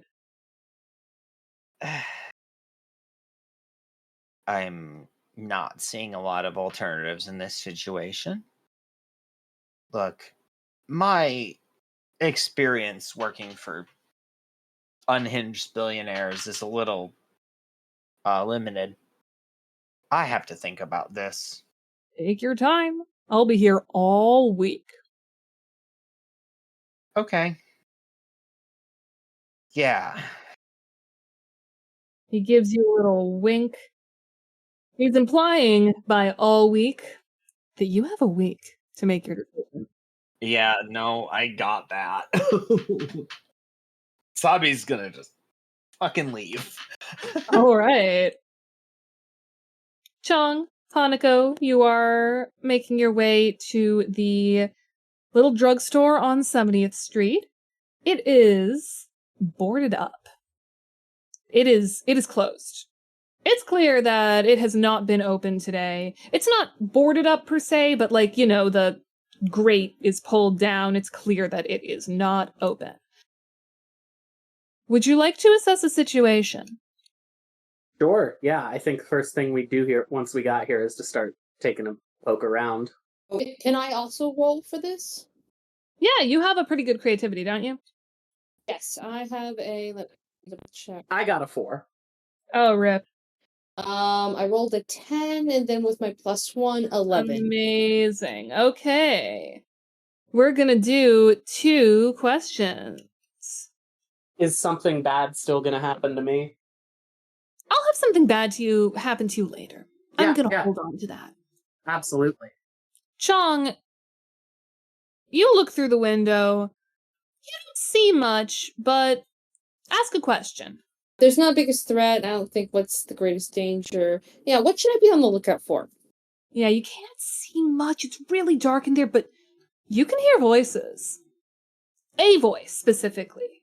You can hear it's from across. So the way this shop is set up, there's the shop in the front, and then you walk through, and there's the house behind it. The apartment right behind it. And you can hear through a back door, very faintly, but you can still hear it because you're Chong, this lady who seems to be on the phone with someone. She's saying, I knew he shouldn't have done that. I knew he shouldn't have taken those. He shouldn't have taken those loans. He shouldn't have taken that risk. Okay, and I'm hearing this without airbending or anything. Your hearing is, just that good. You can hear it very faintly. Musician's hearing, I like it. Chong whisper. Because I don't think he whispers. He Chong whispers to Hanako. He tells Hanako that he hears someone and what she's saying. Okay. That makes sense. I can't really make out her age. It might be his wife or a daughter. What's weird to me is that I guess it's not weird that the sisters didn't mention that his family might still be around. And is she in the house compartment or in the store compartment? She's in the house. Okay, so she's on the phone in the house. I say, I can't really make out who she's saying it to, though. Interesting. Unfortunately, we're too far away for me to be able to make that out, and she's talking too quietly. But it sounds like it sounds like it's a loan situation and not necessarily a product situation. I'm not sure there's anything illicit in here. It sounds like he might have just made some bad financial decisions. Hanako looks, I don't know, maybe a little disappointed at that, but is like, all right, fair enough. I suppose that's what we came here for. Unless you think there's something else we might be able to find? I mean, listen, I don't know a lot about gangs, but here's the thing. If he needed money, what was he spending it on? Mm-hmm. And why go to a rival gang? If I'm pretty sure everyone knows who they're under. I mean, these Monsoon guys, from what you've told me, they don't sound very nice. They don't sound like one of the good gangs to be under. I think maybe, obviously don't go in because the lady's there, but there has to be a clue as to why he was, something he was doing to make him desperate enough to go to those guys. I don't think he's an innocent party in this. That's my impulse too. And I don't know. Things have just been so intertwined lately. Yeah, it feels too coincidental. Something's going on. Maybe we could try a different window. Maybe a different angle might help. I think that sounds good. I think we start looking for a better vantage point. Okay, well, you do have another assess a situation question. So? What here can I use to see inside? So it's dark in there. The door is closed. Normally, Hanako, you'd be able to use your sensor to maybe create a little bit of fire. But that's not an option today. Is there trash? Is there anything, like, okay, I don't know. I mean, Republic City's kind of like gas lamp kind of vibes, right? Yeah. Is there, it's late, is there just fire nearby? Because I don't need the sensor, strictly speaking. I just need fire. Actually, this isn't the nicest part of town. This is, well, clearly it's Triad territory, and this shop here, I mean, from the outside, you can see maybe why he would need to take out a loan. I mean, it's not super obvious that he would have to take out a loan from the Red Monsoons, but, you know, it's not the nicest looking little convenience store. It's a pretty hole-in-the-wall kind of place. Everywhere around here is kind of a hole-in-the-wall kind of place, and around the corner, there is a trash fire. Okay, I'll take that. Someone threw their cigarette into a trash can. It lit on fire. No one's bothered to put it out. So yeah, take some fire from that trash can and use that to light it up. Yeah, absolutely. So yeah, with your fire, you can see inside. It is, you know, pretty average, nothing really stands out until you kind of just look behind the counter. The counter is sort of set up so you can sort of half see behind it from the glass. And you see a case behind the counter that kind of looks familiar. Kind of looks like the case that you used to hold a gun. Yep. I knew it. Chong. Yeah? The gun case. I point to it. Oh, wow. Do you think he was, like, selling them? Or maybe... Is there just one? There is just one. Is it just, like, lying on the table inside? It's like sort of tucked in, sort of half in a little cupboard, but it's sticking out and you can see it, and you can see there's like a Varick Industries sigil on it. He's involved. In some way or another. I don't know. Ba Mei said that she didn't know the man, so I would assume he's not involved in distribution, at least not to the piercing pistols. We need to look more into this. Yeah, but how? It doesn't sound like, from what I heard from the lady, it doesn't sound like his family knew what was going on. I think we need to talk to the guy himself. To them, it sounds like he worked with the wrong people. Right. If Barrett's involved, I think only he knew, and for some reason, either Varick or this guy wanted to keep pistols out of this. We gotta find out why. Because I'm sure this guy would have... Bon Mi seems a lot fairer than the Monsoons if they just, come in and take a guy. I'd rather work with her before I work with, those dudes, you know? Yes. Okay, so when we save this guy, or try to save him, we gotta bring this up. Yes, I agree. Okay. So maybe for now we leave this as is and we go check with Sabi, and I gotta meet with this guy. Mr. Varick. Do I call him Mr. Varick? Is he a Varick? Do I call him by his first name? I'm sure it wouldn't hurt his ego, but he'll tell you to stop. It's just, I'm not. Okay, I'm assuming we're walking away, like back to the horse. Yeah. I douse the flame and we start walking away. Yes, it's like I admit. Do you have any tips? I don't talk to people like this a lot. Walk in, call him Mr. Varick, say that it's nice to meet him, and then just let him lead the conversation from there. Okay, I'll try. As I've said before, he is not quite like other people who move within my sort of circles. Speaking with him is a bit of an exercise, for me. But I think that if you simply act the way you normally do, be sure to, on occasion, stroke his ego. He is a big, powerful man who likes to be reminded of it. You'll do fine. Try.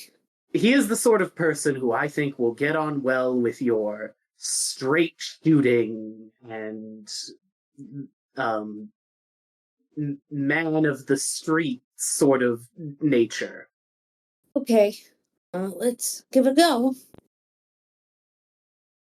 Are they planning to stop at Hanako's before going to Varick's, or are they just Probably. going to go straight to Varick's? Okay, because I'm at Hanako's place.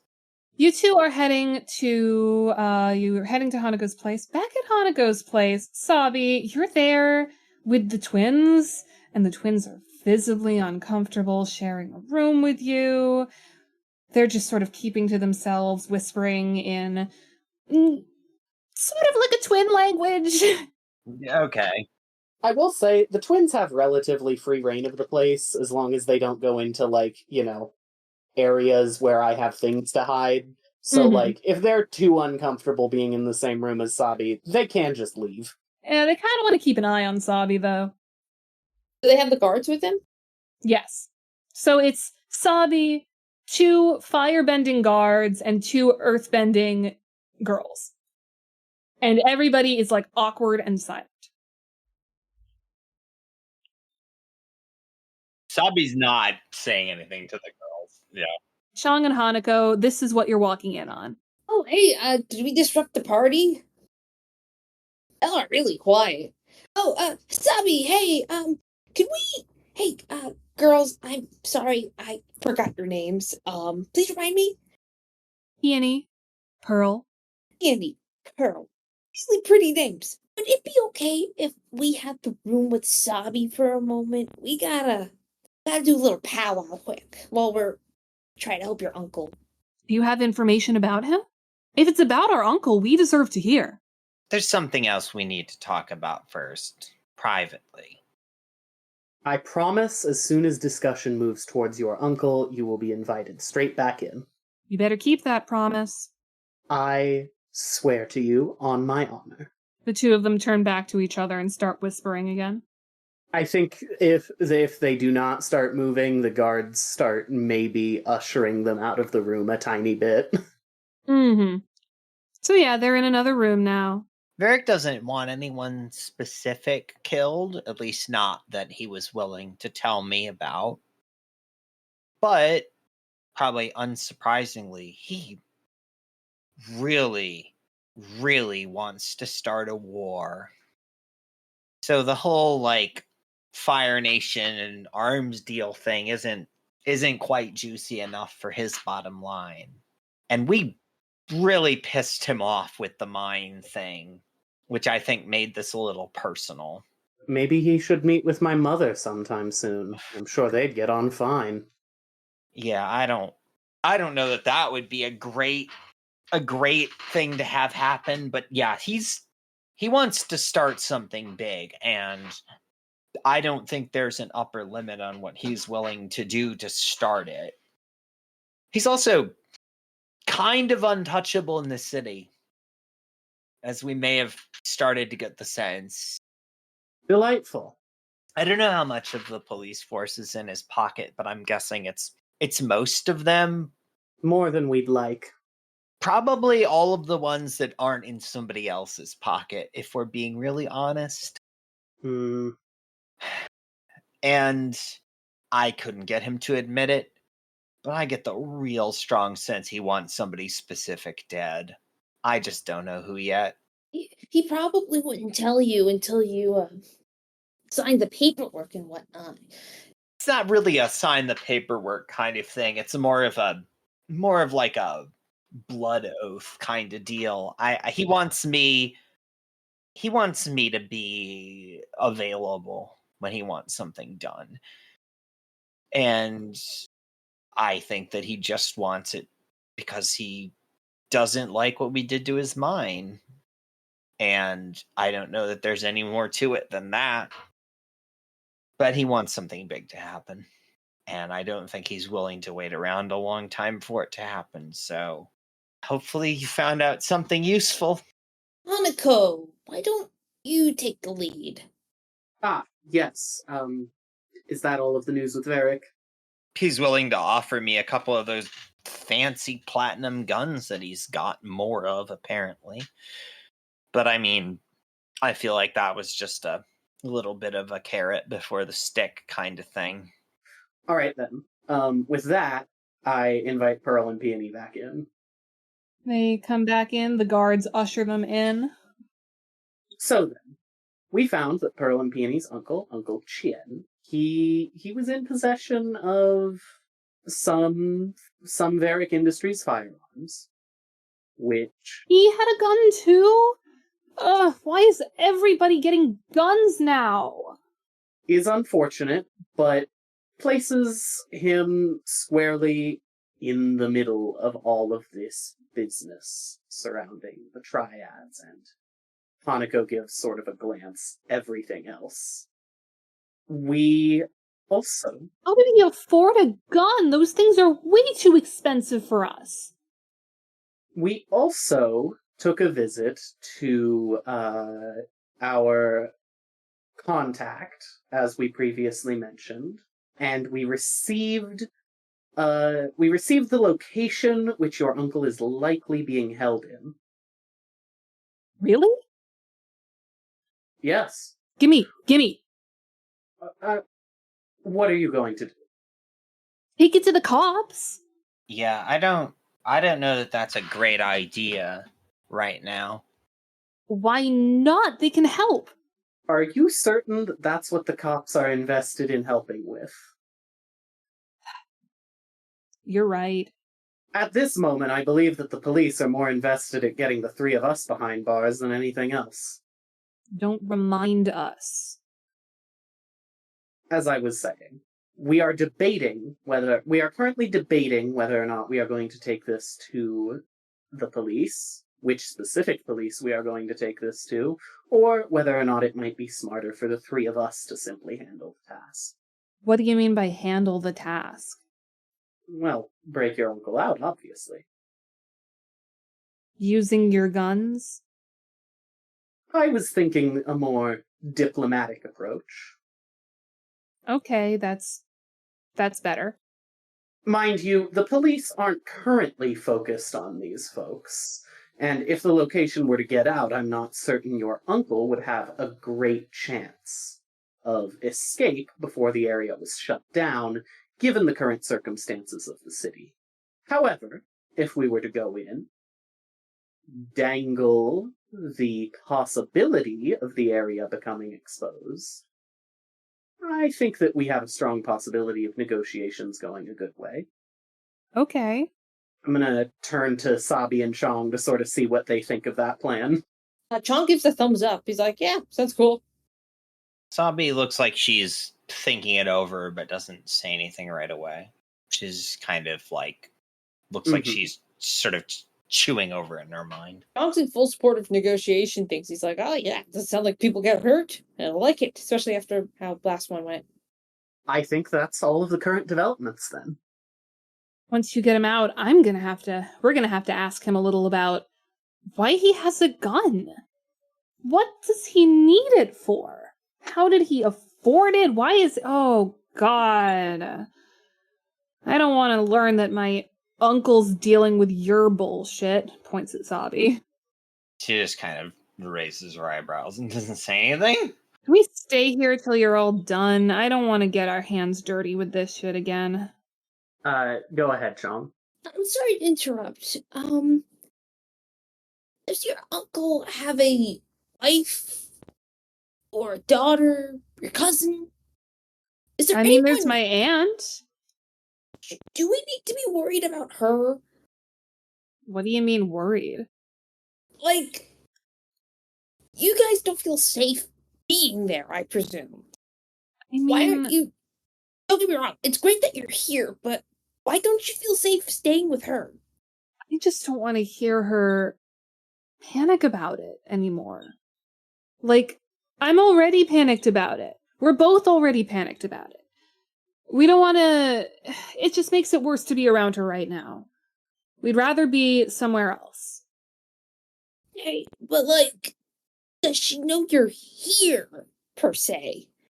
Honestly, to tell you the truth, she's probably too distracted to even remember we're visiting. Okay.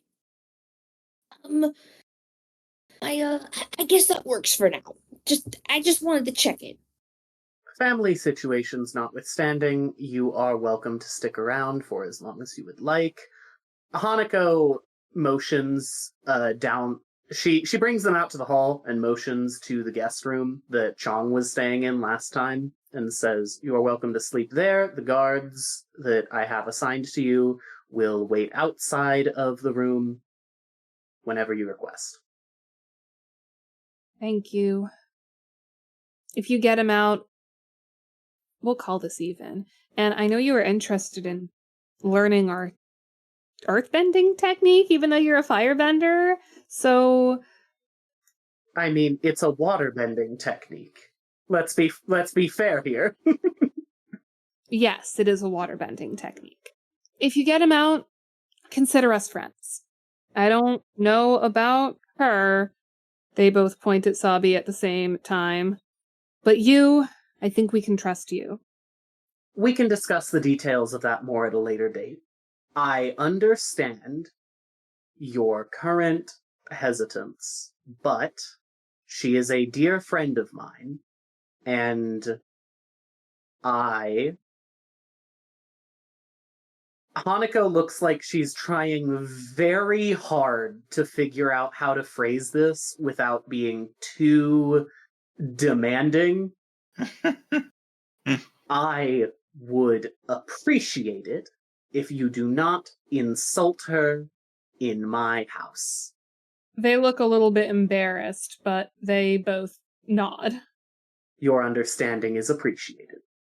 Now then, I believe we have business to tend to. And I think that's the end of that scene. What's your plan for the three of you? Are you going to go to the Monsoon's Hooch operation first? Or Chong, are you going to visit Varric first? Yeah, I see no reason not to have Chong get that figured out. Yeah, I agree. I think that might also affect how we visit the hoochery. So, Chong, you've made your way to Varric's boat. You've heard my description when it came to Hanako and Sabi's reaction of this garish fucking boat. What does Chong think? I think Chong is a mix of awe and disgusted. Because on one hand, it's gilded and it's beautiful, but it's also has the taxidermy. Chong's, I'm positive, is vegetarian. Oh, yeah. Even if he didn't completely adopt the monk lifestyle, that feels like something Chong would do. Oh yeah, I think one thing is that in my head, the nomadic style and the monk lifestyle, there's some similarities between the two, but they have their both differences. And for Chong, I think respecting animals and life was very important in both. Mm-hmm. So I think the taxidermy turns his stomach because I think he thinks about what the animals felt and what their lives could have been if they weren't taxidermied. I think he also thinks about how much, what this guy spent on a chair or whatnot could have helped people, in terms of poverty and whatnot. Chong is more of an air nomad than he gives himself credit for. I think you're right. I think Chong goes in there, and I think there's a lot of conflicting things. I think if Chong wasn't afraid of commitment, he might have stuck with it. But, he was young and he made his choices. So I think as he goes by, he kind of has a grimace on his face because it's very pretty in here, but he knows what it costs to make it pretty. Both in lives and in money. And don't forget, the money affects a lot of the lives. You make your way to Varric's door. It is, as it was for Sabi, shut, not locked. Chong's nervous, so he knocks on the door. I wonder what appointment I could be having so late. Come on in. Chong slowly opens the door. He's sitting there, hands folded on his desk. He knew you were coming. After Sabi just showed up out of nowhere, he knew you were going to come eventually. Heard you wanted to speak with me, Mr. Varric. Oh, please. Just call me Varric. No need for the mister. So, you're the airbender that all the cops have been talking about. Not quite as tiny as the sketch made you out to be. I don't know what to say to that. You know, I've always been fascinated by airbenders. There's something special about every single one of you.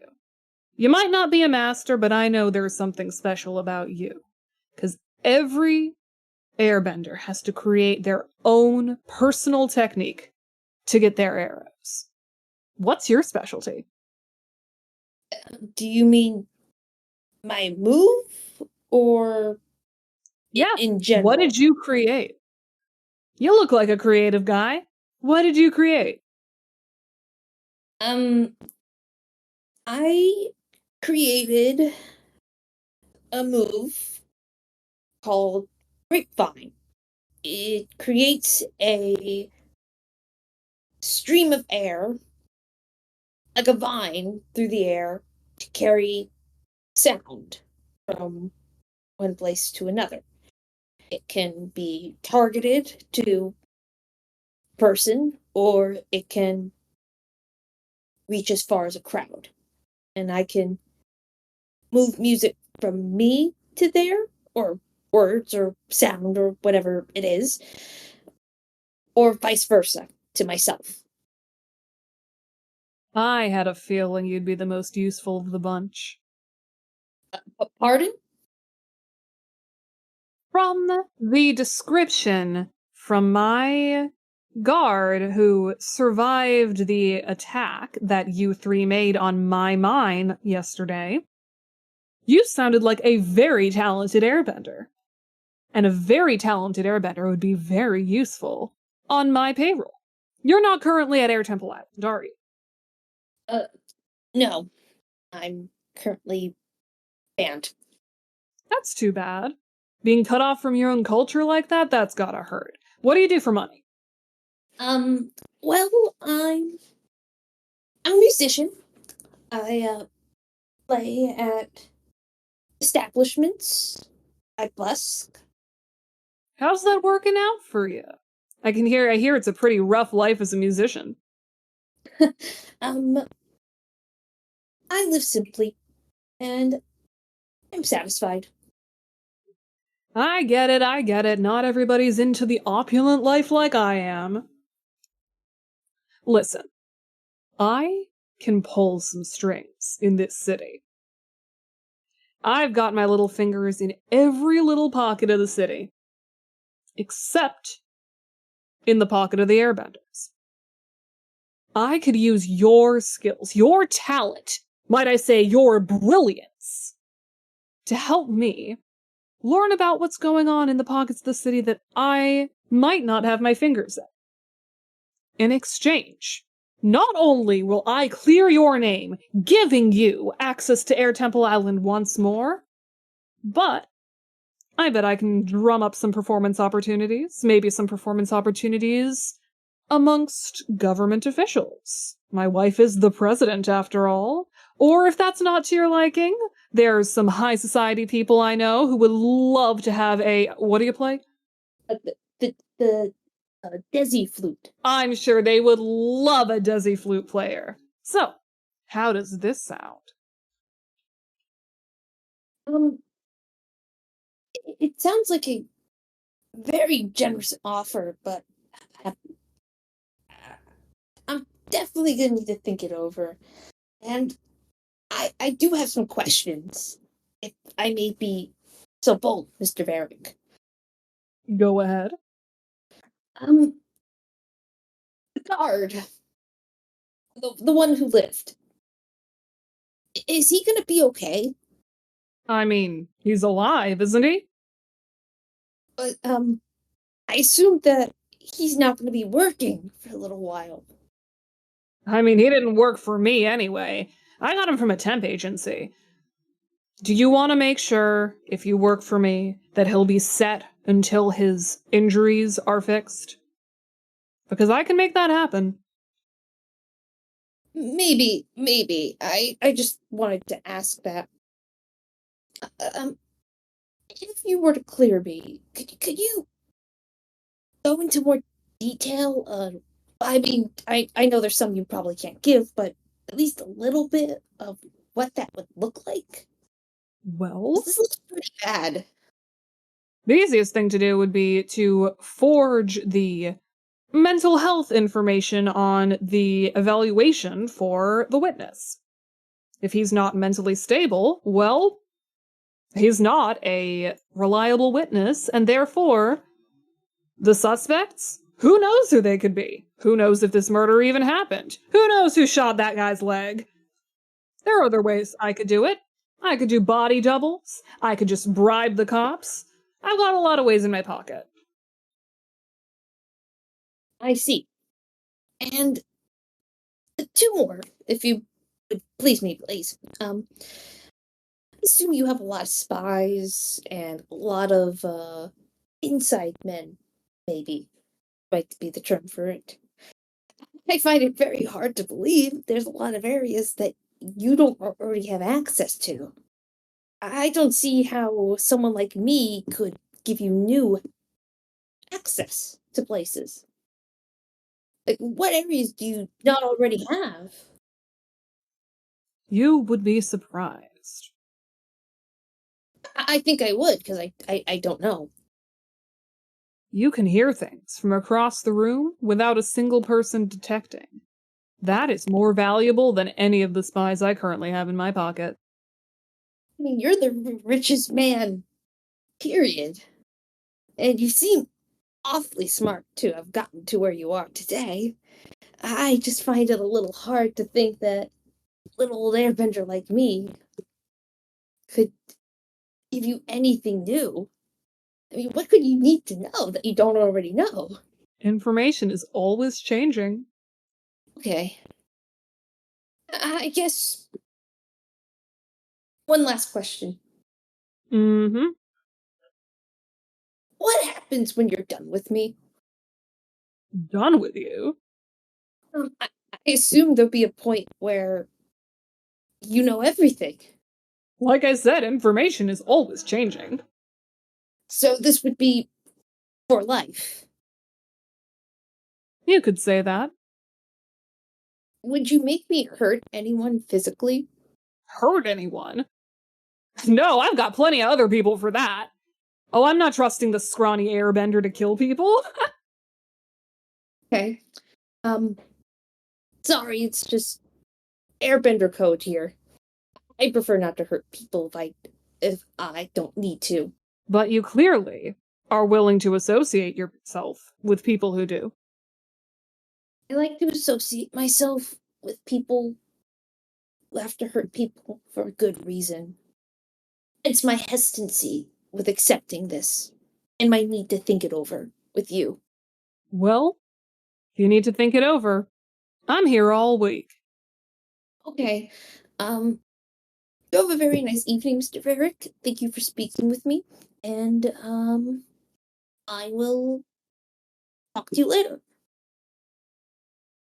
And I think Chong gives like a little half bow, because I don't think he knows how to leave, and leaves the room. So, What's the vibe? What are you all planning on doing now? I think Chong's gonna head back for his group.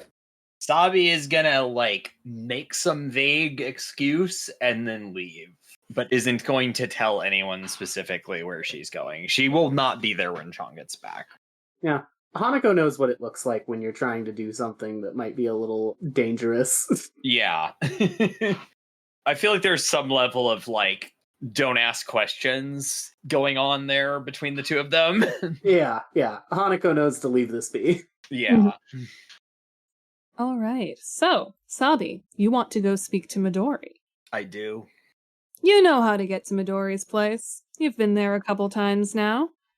You find the hideout in the Spirit Wilds. You knock on the door. You tell them the password. Is there anything, different about it vibes-wise? Is it kind of the same as it was before? Well, it's nighttime right now. Yeah, but does it seem like the level of activity and all that is normal, or is there anything? It seems off? pretty normal. It's just, not an active soup kitchen right now. Right, of course. And since the main area isn't being used as a active soup kitchen, it's mostly it's all just active Equalist members hanging out. Mm-hmm. And you see Midori, doing something in the corner. I need to talk to you. Sabi, hello. Hey. I know how you got in here. I know you know the password, but what are you doing here? I need to talk to you. And I need to talk to you in private. This is important. All right. And she leads you to her back room. Anyone who's currently in the back room, she sort of shoos out. You wanted to take care of Representative Ashi because of what he represented and the threat that he posed to the city and to the people that you care about, right? Yes. How would you deal with someone who poses an infinitely greater threat to everyone, but is completely untouchable? How would you deal with Icknick Blackstone Varric? 5 years ago, when our rebellion failed, I vowed to never try and take on a threat as insurmountable as the Republic City government again. Varric is a whole other animal. I know this sounds rich coming from me. I assassinate small politicians all the time. That's what I do. But small is the word here. If you're trying to commission me to shoot the most powerful billionaire in the world, you are barking up the wrong tree. I'm not asking you to do anything. I'm not trying to commission you. I need help, advice. I don't know how much, I'm sure you hear things from people, but Varric is developing weapons that are flooding the city. He's arming everyone that he can find, and none of them are on the same side. And he doesn't care because all he wants is for there to be another war so he can make more money off of it. He owns most of the police. He arms the triads. He's involved in everything. And if he stays in power, he's going to get so many people killed. And I have no idea what to do to stop him. But I don't think this is something that we can just ignore anymore. Did you hear about his platinum mines? It just happened yesterday. No, I did not.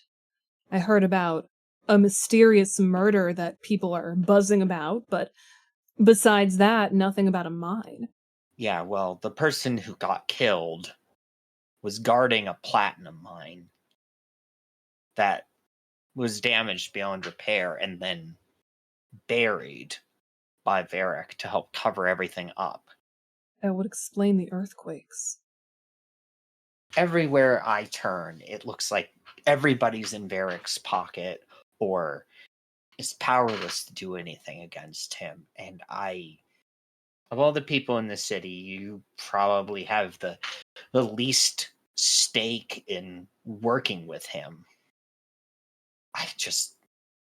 I hope that you might have some idea of what we can do. The only people in the police that aren't in his pocket are the ones that are in someone else's pocket. And I think they'll do whatever they need to get by and make sure that this doesn't fall on them. So we can't trust them either.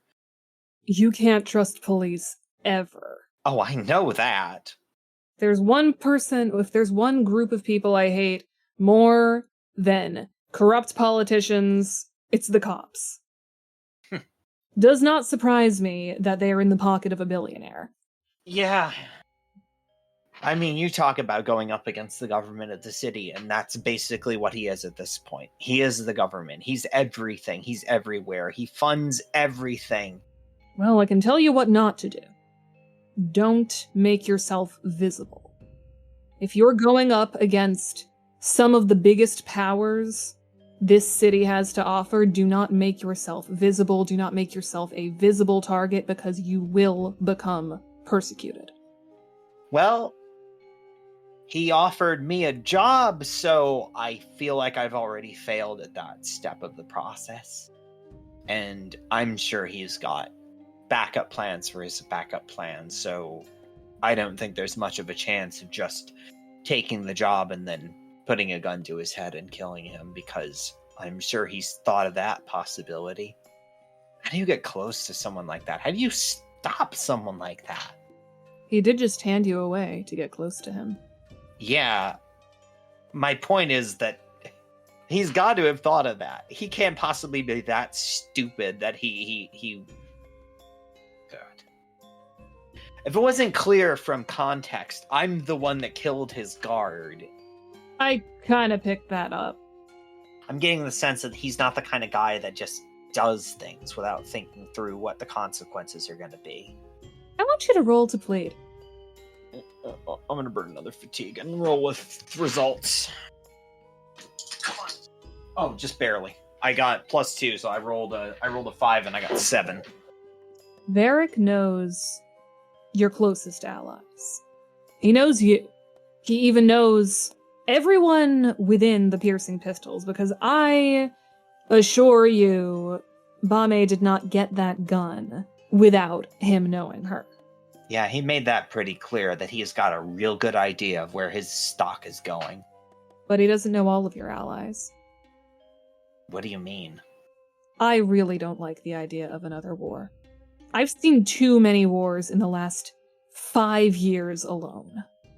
If you can find a way for me to help that would still keep me and my people safe, if you pass me information, I might be able to help you. Because everyone here, the government does not know we still exist. The only lead we have right now is this guy who ran a store right on the edge of the Piercing Pistols territory, Uncle Chien. And I don't know, it sounds like he was involved in something he definitely shouldn't have been. Some friends of mine, they found his store, and they said that he had some kind of Varric Industries gun case there. I don't know. I didn't see it, so I can't tell you more than that. He only had one? As far as I know. And he wasn't there because he's been kidnapped by the Red Monsoon. I don't know. A friend promised some of his relatives that we'd get him back. And I know where he is, or at least where we think he is. That's the only thing I've got that doesn't involve going head to head with Varric right now, or trying to deal with the nightmare that's his corrupt police force. Well, the monsoons took him for some reason. Yeah, it doesn't take a genius to figure that out. Though if you ask me, seems like if he only had one gun, he probably just owned a gun, right? Yeah, except that I keep thinking about what Varric told me about how he knows everybody that has his guns. He keeps track of everything, and that it didn't feel like he was bluffing. I think he keeps really detailed records, and I think that he is a control freak about everything. Something about this is weird, and I don't know. It's the only lead we've got short of working for Varric or going and turning myself in for murdering one of his guards. So the options aren't fantastic right now. You said that you broke one of his minds, right? Yeah, I mean, I shot a bunch of his equipment, and I guess it was enough of a loss for him to just total the thing rather than trying to replace it, so. You broke it piece by piece from the inside. I Yeah. think that's your answer on how you can stop him. You can't dismantle him from the outside. Nothing can be dismantled from the outside. Are you suggesting I go work for Varric? I'm suggesting this might be your best bet. Work for him, figure out his weak points, and that's where you strike. If you just assassinate him, he's not a small enough player that this will all be gone. He has a network of weapons dealers.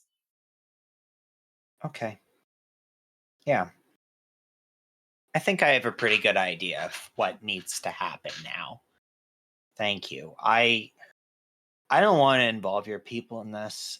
I've been where a lot of them were, and life's hard enough already. But I do appreciate this.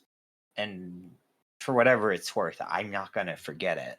Anytime. And listen, if you need a hiding place, a really secure hiding place, I got you covered. Thanks.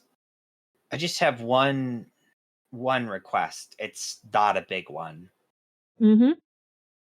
Can I have a piece of paper and something to write with? Oh, yeah, sure. Thanks. Sabi is not going to return to Hanako's place. At least not to stay. She is going to write something, which I will write and send to you later, and just, like, stick it under the door discreetly, and then she is going to Varric's. Oh boy. She is not going to tell anyone in person what's happening here. All right, this is the note. I just DM'd it to you. You can share it with Dami, and I guess Chrissy too, if I don't think that she's gonna metagame, but very importantly, not with Chong the character.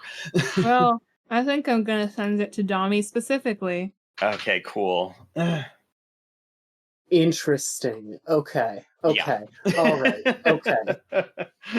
Okay. All right. Okay. You don't sound worried at all. All right. Yeah, let's go. What's next? I'm going to Varric's. It is now nighttime.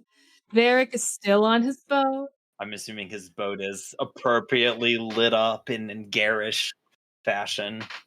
Yeah, and it's late enough that he's not, doing paperwork at his office anymore. He's starting to get ready for bed. You can see him pulling on a little button-down pajama shirt as you walk into his office, which is connected to his boat bedroom. Kind of like knock on the door frame. He sort of jumps up. Oh, I need a new assistant. I can't just let people keep barging in like this. Hello, Sabi. Yeah, so I've given what you said a little bit of thought.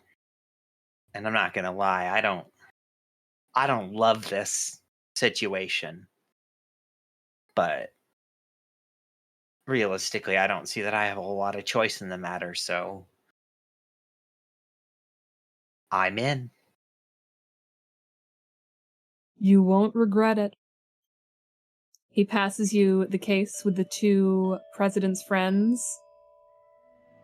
Welcome to Team Varric. Lights down.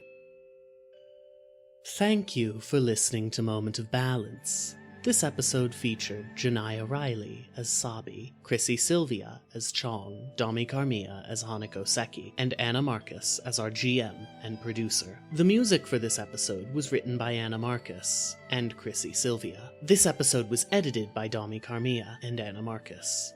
If you liked what you heard, you could support us on Patreon at patreon.com/badrep. Huge thanks to our patrons, Janiyah Riley, Saturn Nieves, Warren Kelly, and Veer. Moment of Balance is produced by Bad Rep Productions and is part of the Bard Rock Network. Check out Bad Rep's other shows at badrep.productions and Bard Rock's other shows at bardrockcafe.com. The Bard Rock Network is sponsored by Dragon Master Games at dragonmastergames.com. And remember, walk as if the breeze is freezing your feet.